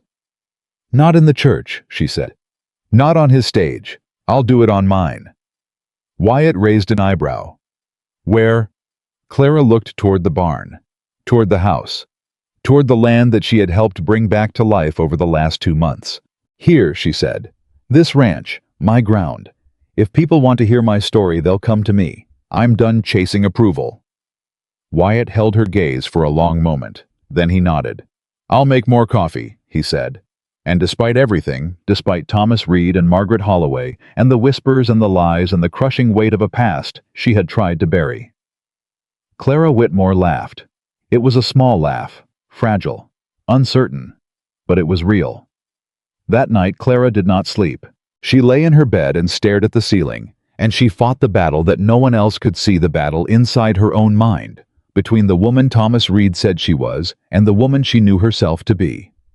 The woman Thomas described was weak, manipulative, a liar who used men and discarded them. The woman. Clara knew the one who had held a dying horse's head in her lap, who had stood up to Margaret Holloway on the street, who had brought a sick child back from the edge, who had walked into a hostile town 11 times and refused to break. That woman was not weak. That woman was not a liar. That woman was not the sum of the worst things other people had said about her. But knowing that and believing it were two different things. Knowing it was an act of the mind. Believing it was an act of the heart. And Clara's heart had been beaten so many times that it had learned to doubt itself. She pressed her hands against her chest and felt it beating steady, stubborn, relentless. Still going. After everything, still going. "You are not what they say you are," she told herself in the dark. "You are not what Thomas says. You are not what Margaret says. You are not what Boston says." She paused. "You are what you do, and what you do matters." She said it again, and again, and again until the words stopped feeling like a prayer and started feeling like a promise. In the morning she rose before dawn. She washed her face. She put on her best dress, the one she had brought from Boston, the one she had worn on the train, the one she had been wearing the day the world fell apart on that platform. She walked out of her room and found Wyatt at the kitchen table. He looked at her, at the dress, at her face. "You're ready," he said. "I'm terrified." "That's not what I asked." Clara straightened her spine. She lifted her chin. She felt the fear sitting on her chest like a stone, and she breathed around it, not past it, not through it, but around it, making space for both the fear and the courage to exist at the same time. "Yes," she said. "I'm ready." Wyatt stood up. He reached for his coat. "Then let's go to town." Clara put her hand on his arm. "Wyatt, whatever happens today, whatever they say, whatever they do, I need you to know something." He waited. "You gave me a chance when no one else would. Not a rescue, not a favor, a chance. And I will never forget that, no matter what happens." Wyatt looked down at her hand on his arm. Then he looked up at her face. "You didn't need a chance, Clara. You needed someone who wasn't afraid of your strength." He paused. "I'm not afraid of it." Clara held his gaze. And in that moment, standing in a kitchen that smelled like coffee and wood smoke, wearing a dress from a life she had left behind, about to walk into a battle she had spent 27 years avoiding, Clara Whitmore felt something she had never felt before in her entire life. She felt ready to be seen, not the version of herself that Thomas created. Not the version Margaret preferred. Not the quiet, invisible, forgettable Clara who had spent years disappearing into the background of her own life. The real Clara. The one who had survived everything the world had thrown at her and was still impossibly, stubbornly, defiantly standing. She took Wyatt's arm. They walked out the door together, and the sky above, red, hollow, gray, and heavy, and pressing down on the valley like a hand, did not break. Not yet.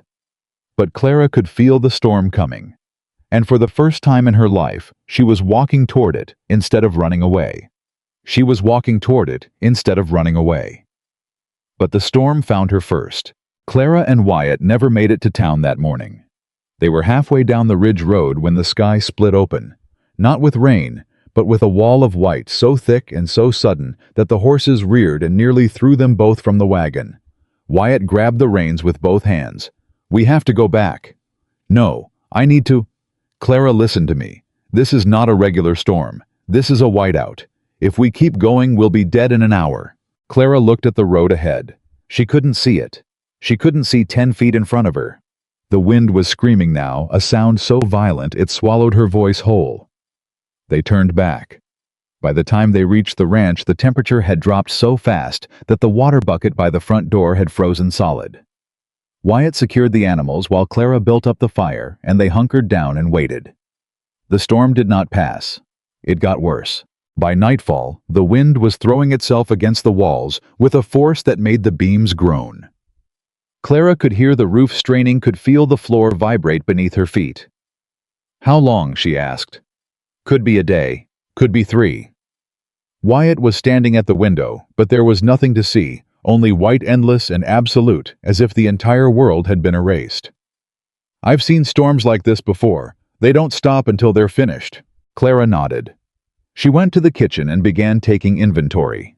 Flour, salt, dried meat, coffee.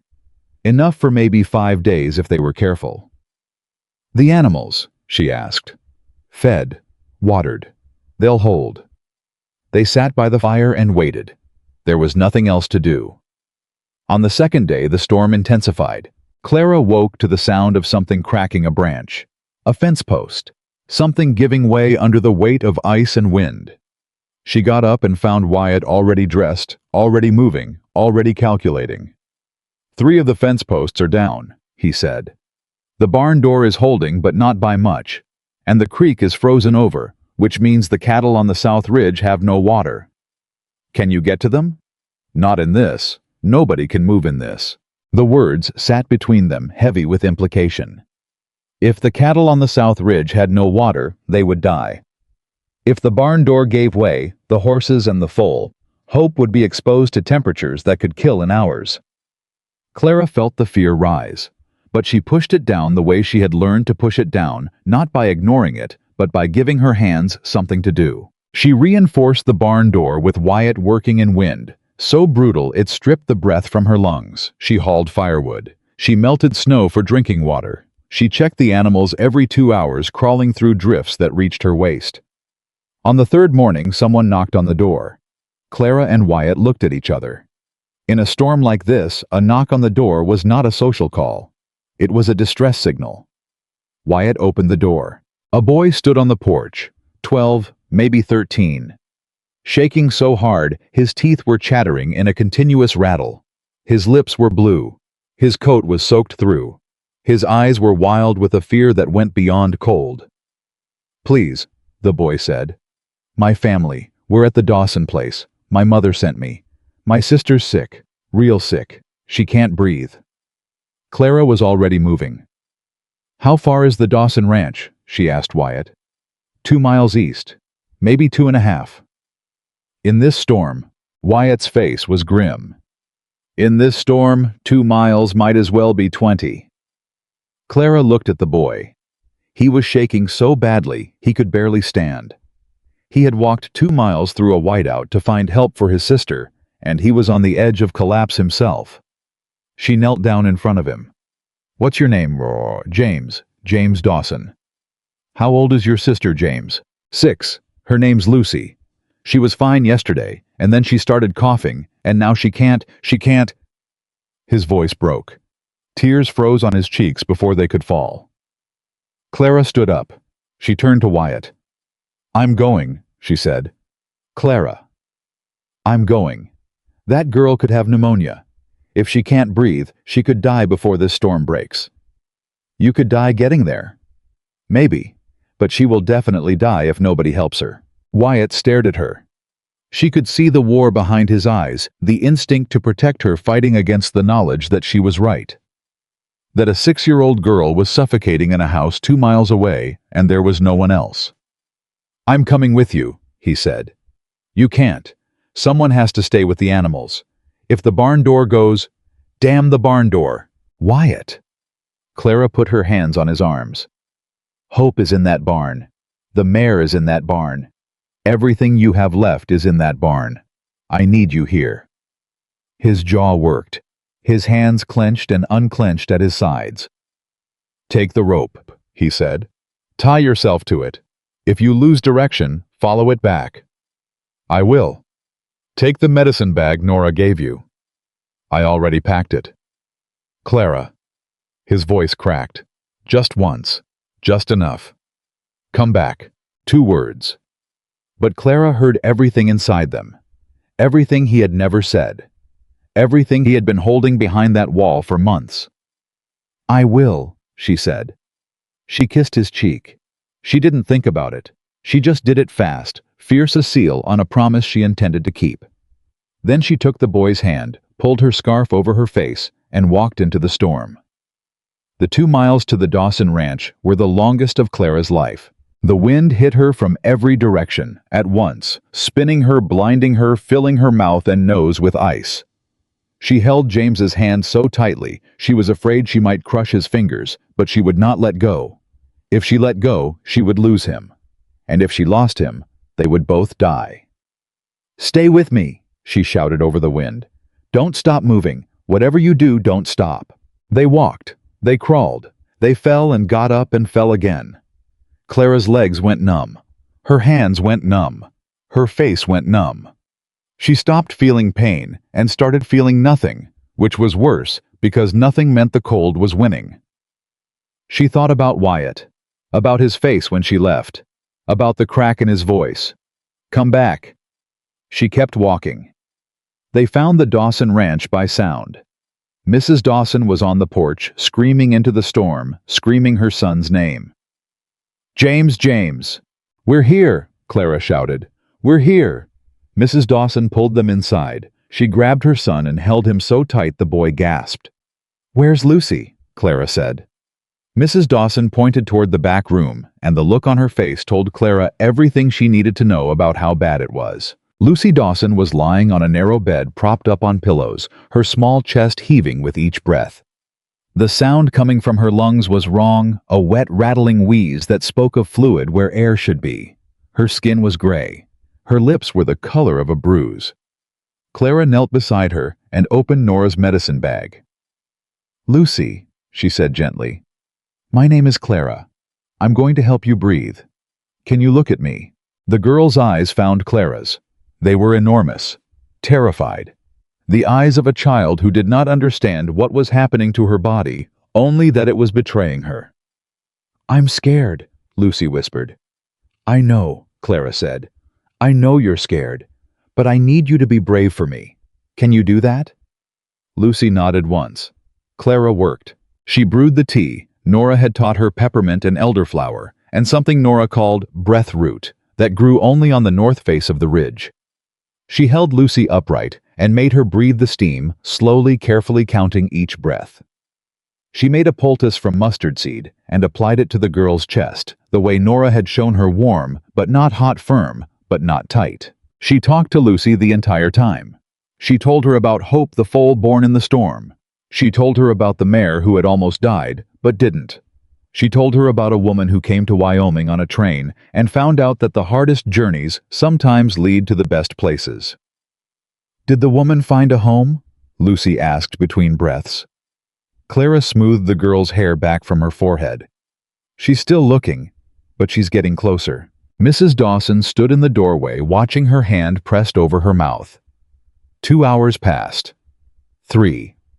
At some point during the 4th hour, Lucy's breathing changed. The wheeze softened. The rattle faded. Her color shifted from gray to pale to something approaching normal. "Mama," Lucy said, "I'm hungry." Mrs. Dawson collapsed into a chair and wept. Clara cleaned up the medicine bag, washed her hands, and sat down on the floor with her back against the wall. Her body was exhausted. Her hands were still numb from the walk. Her dress was soaked from the snow and stiff from the heat of the fire.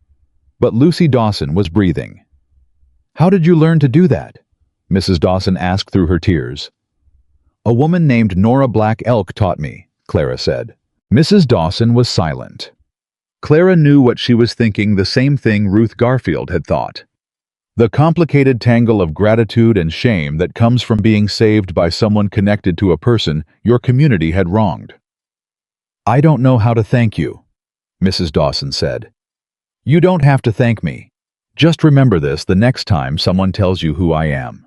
Mrs. Dawson met her eyes. And in that look, Clara saw something shift, the first crack in a wall that had been standing since the day Clara stepped off that train. The storm broke on the 5th day. Clara stayed with the Dawsons until it was safe to travel. When the wind finally died and the sky opened up, pale blue, clean, almost painfully bright after days of white, she walked back to the ranch on legs that ached with every step. Wyatt was standing at the gate. He saw her coming from a quarter-mile away, and by the time she reached him, he was already walking toward her. They met in the middle of the road. Wyatt didn't speak. He pulled her into his arms and held her tightly, fiercely, the way Mrs. Dawson had held James, and Clara pressed her face into his chest and let him. "The girl," he said into her hair. "She's alive." Wyatt's arms tightened. They stood there for a long time. When they finally pulled apart, Wyatt looked at her face, wind-burned, exhausted, raw, and he said something that Clara would carry with her for the rest of her life. "I didn't give you a place to belong, Clara. You created one." Clara looked at him. At this man who had lost everything and found the courage to care again. At this man who had given her a chance, not because he pitied her, but because he recognized her. At this man who had turned down $500 and stood against his own town and opened his dead house to a stranger because he believed truly deeply, believed that a person's past was not a prison sentence. "You're wrong," she said softly. Wyatt frowned. "About what?" "You said you didn't give me a place to belong, but you did. You gave me the first place where I was allowed to find out who I was. That's not nothing, Wyatt. That's everything." His eyes glistened. He blinked hard and looked away toward the mountains, toward the sky, toward anything that wasn't her face, because if he kept looking at her face, he was going to break apart, and Wyatt Mercer had spent 3 years learning how to hold himself together. "Come inside," he said, his voice rough. "There's coffee." Clara smiled. "There's always coffee." "It's the only thing I know how to make." "That's not true. You know how to make a person feel like they matter." Wyatt looked at her then, really looked at her. And this time, he didn't look away. Word of what Clara had done spread through the valley before the last of the snow melted. It spread the way all true stories spread, not through gossip, but through gratitude. Mrs. Dawson told her neighbors. Her neighbors told their families. The families told the people in town. Clara Whitmore had walked 2 miles through a whiteout to save a dying child. Clara Whitmore, the woman Red Hollow had rejected. Clara Whitmore, the mail-order bride nobody wanted. She had risked her life, not for money, not for reputation, not for the approval of a town that had treated her like a stain, but because a 12-year-old boy knocked on her door and asked for help. The whispers changed again. But this time, Clara barely heard them. Because she had finally learned the lesson that Nora had been trying to teach her since the day they met. Her worth was not determined by what Red Hollow thought of her. Her worth was determined by what she did when no one was watching. And what she did in a blinding storm on her hands and knees with numb fingers and a medicine bag and a child who couldn't breathe was exactly the kind of thing that cannot be argued with. Even Margaret Holloway went quiet. Not apologetic, not humble, just quiet. The particular silence of a woman who has run out of accusations and knows it. Thomas Reed left Red Hollow 2 days after the storm broke. He left without saying goodbye to Clara, without getting the signatures he came for, without accomplishing a single thing he had set out to do. Clara heard about his departure from Harold Fenton, who mentioned it while filling her supply order with a courtesy that would have been unthinkable a month ago. "Guess your Boston friend decided Wyoming wasn't for him," Harold said. "He was never my friend, Mr. Fenton." Harold paused. He set down the sack of flour he was holding and looked at her. Really looked at her the way he had refused to look at her for months. "Miss Whitmore," he said, I owe you an apology. Clara waited. I listened to that man. I repeated his words. I judged you without knowing you, and I was wrong. Harold's voice was stiff. Apologies did not come naturally to him, but it was sincere. The Dawson girl is alive because of you.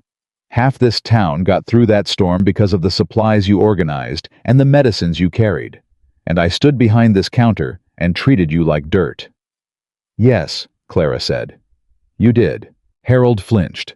He had expected her to be gracious, to wave it away, to make it easy for him. Clara was done making things easy for people who had made things hard for her. But I accept your apology, she said, because holding on to it would hurt me more than it would hurt you, and I am done being hurt by this town. She picked up her supplies, paid her bill, and walked out. Behind her, Harold Fenton stood at his counter and stared at the door, and for the first time in his life, he understood what it felt like to be judged and found wanting. That evening, Clara sat on the porch of the ranch and watched the sun go down.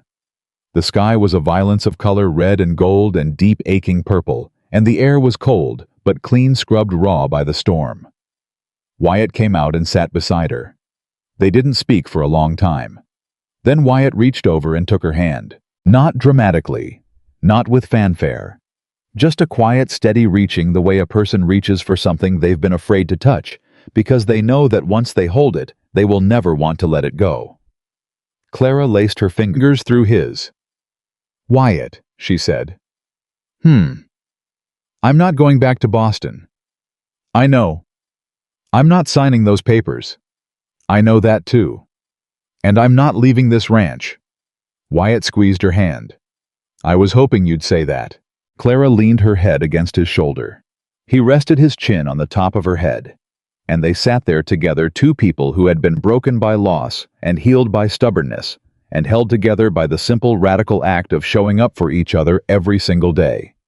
Not because they were rescued, not because they were fixed, but because they had chosen deliberately, consciously, with full knowledge of the risks, to stop being afraid of love. And in the silence of that evening, on the porch of a ranch that had been dead and was now alive, Clara Whitmore finally understood something she had been reaching for her entire life. She did not need anyone's permission to belong. She never had. She never had. But it took her 27 years, 2,000 miles, and one quiet cowboy to finally understand it. Spring came to Red. Hollow the way. Forgiveness comes to people who have been holding grudges too long, slowly, reluctantly, and then all at once. Clara woke one morning in April to a sound she didn't recognize. She lay still, listening, her heart beating fast, because months of Wyoming had taught her that unfamiliar sounds usually meant trouble. Then she realized what it was.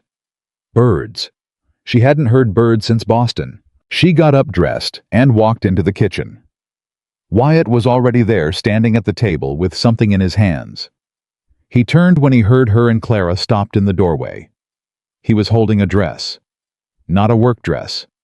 Not a patched, practical, dust-colored thing like the ones hanging in Clara's closet. This was different. Pale blue fabric, soft as water, with small white buttons down the front, and lace at the collar, real lace, the kind Clara hadn't touched in years. "Where did you get that?" Clara asked. Wyatt's face was doing something she had never seen before, a complicated mixture of embarrassment and determination, as if he had committed to this moment and was going to see it through, even if it killed him. "I ordered it," he said. "From the catalog, 3 weeks ago." "You ordered me a dress." "I did." "Wyatt Mercer, you have worn the same 2 shirts for as long as I've known you." "This isn't about me." Clara crossed the room. She took the dress from his hands and held it up. The fabric was beautiful. The stitching was careful. It was exactly the right size. "How did you know my measurements?" she asked. Wyatt's ears turned red. Bright, unmistakable schoolboy red. "I asked Nora."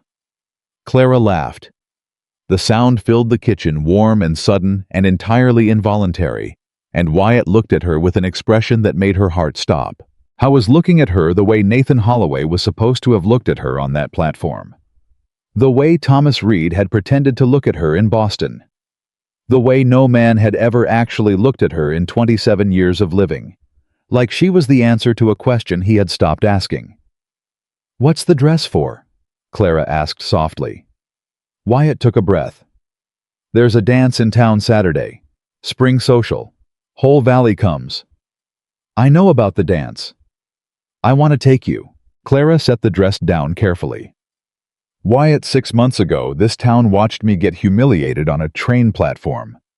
Half of them still think I'm a con artist. You want to walk into a dance with me on your arm?" "Yes." "Why?" "Because I am tired of hiding the way I feel about you. And I am tired of letting people who don't know you decide whether I'm allowed to care about you." He paused.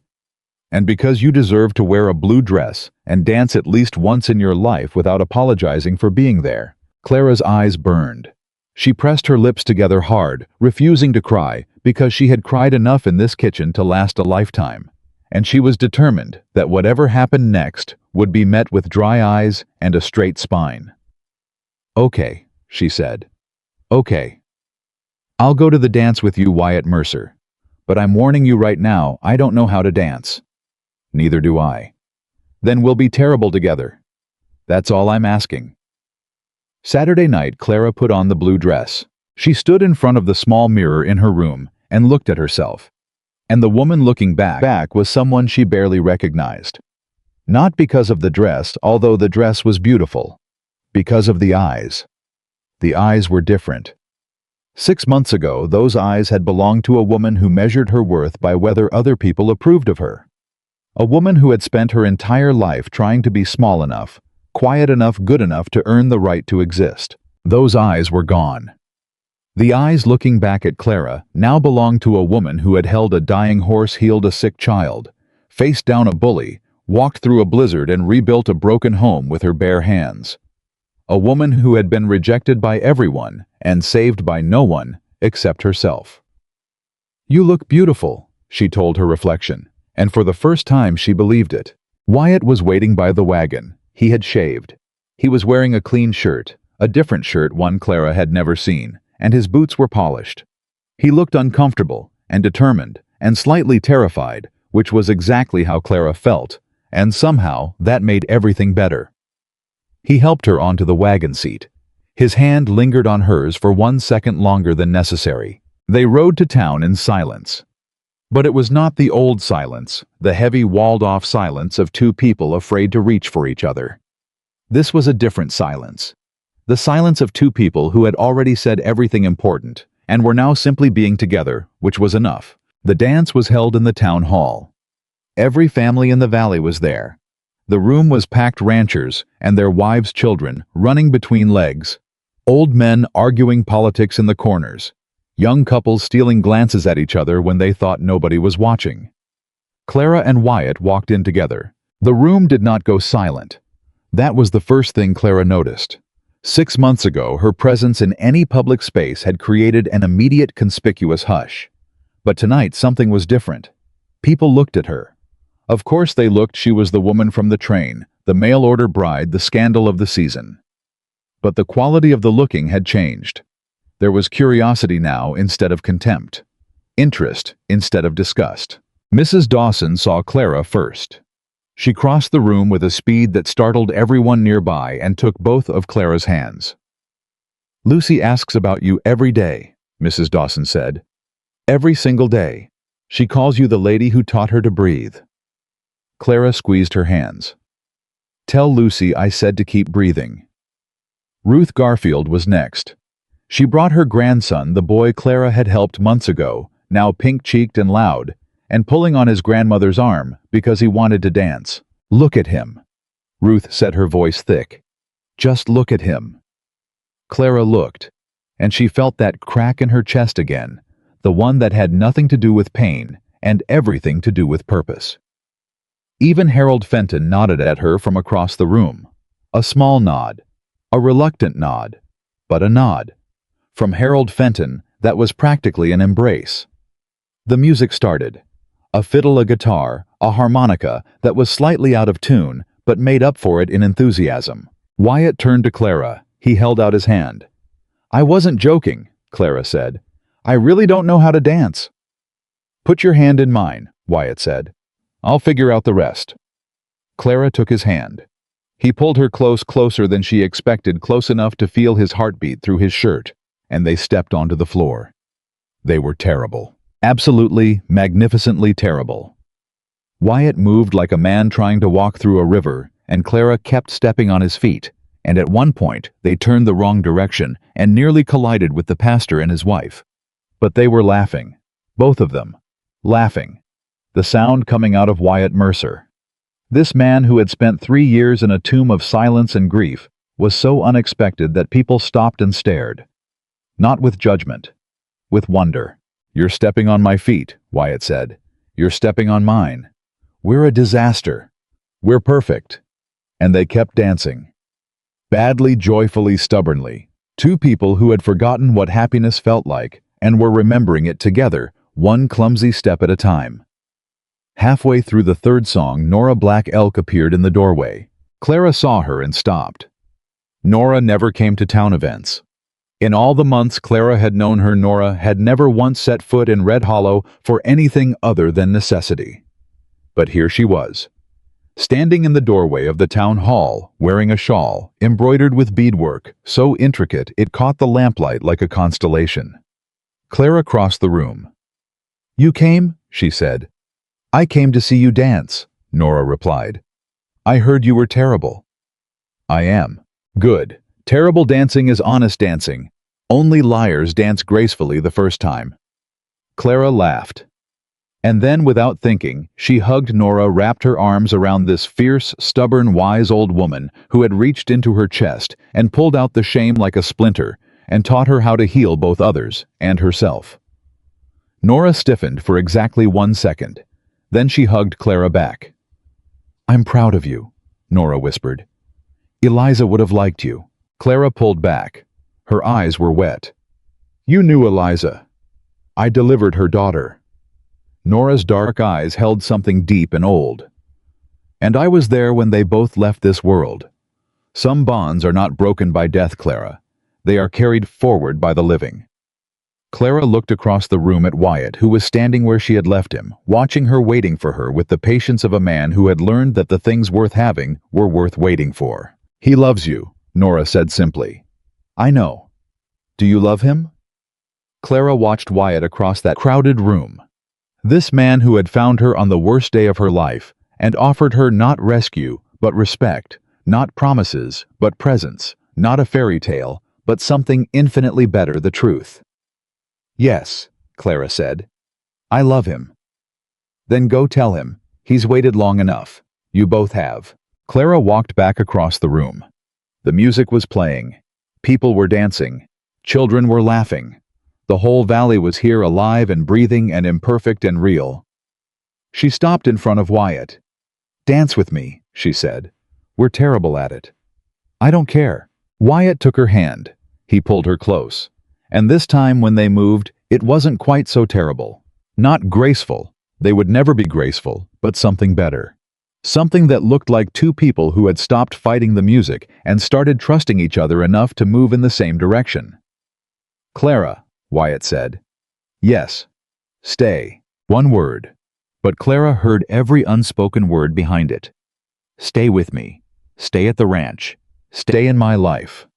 Stay and let me love you the way you deserve to be loved, not because I rescued you, not because you need me, but because we chose each other, and that choice is the most honest thing either of us has ever done." "I'm not going anywhere," Clara said. "I'm home." Wyatt closed his eyes. His arms tightened around her, and Clara felt the last wall between them come down. Not with a crash, but with a sigh. The way a man exhales when he finally stops holding his breath after years of waiting for the next disaster. They danced, badly, beautifully together, and outside the town hall. The Wyoming sky stretched endless and wide over Red Hollow, over the ranch, over the valley, over the mountains where the snow was melting and the creeks were running and the spring was coming, whether anyone was ready or not. Clara Whitmore had arrived in this town with a suitcase and $11 and a heart full of letters that turned out to be lies. She had been rejected on a train platform in front of strangers. She had been called desperate, deceived, and unwanted. She had been lied about, whispered about, and turned away from 11 doors in 2 days. And she had survived all of it. Not because someone saved her. Not because the world suddenly became kind. Not because she found a man who made everything better.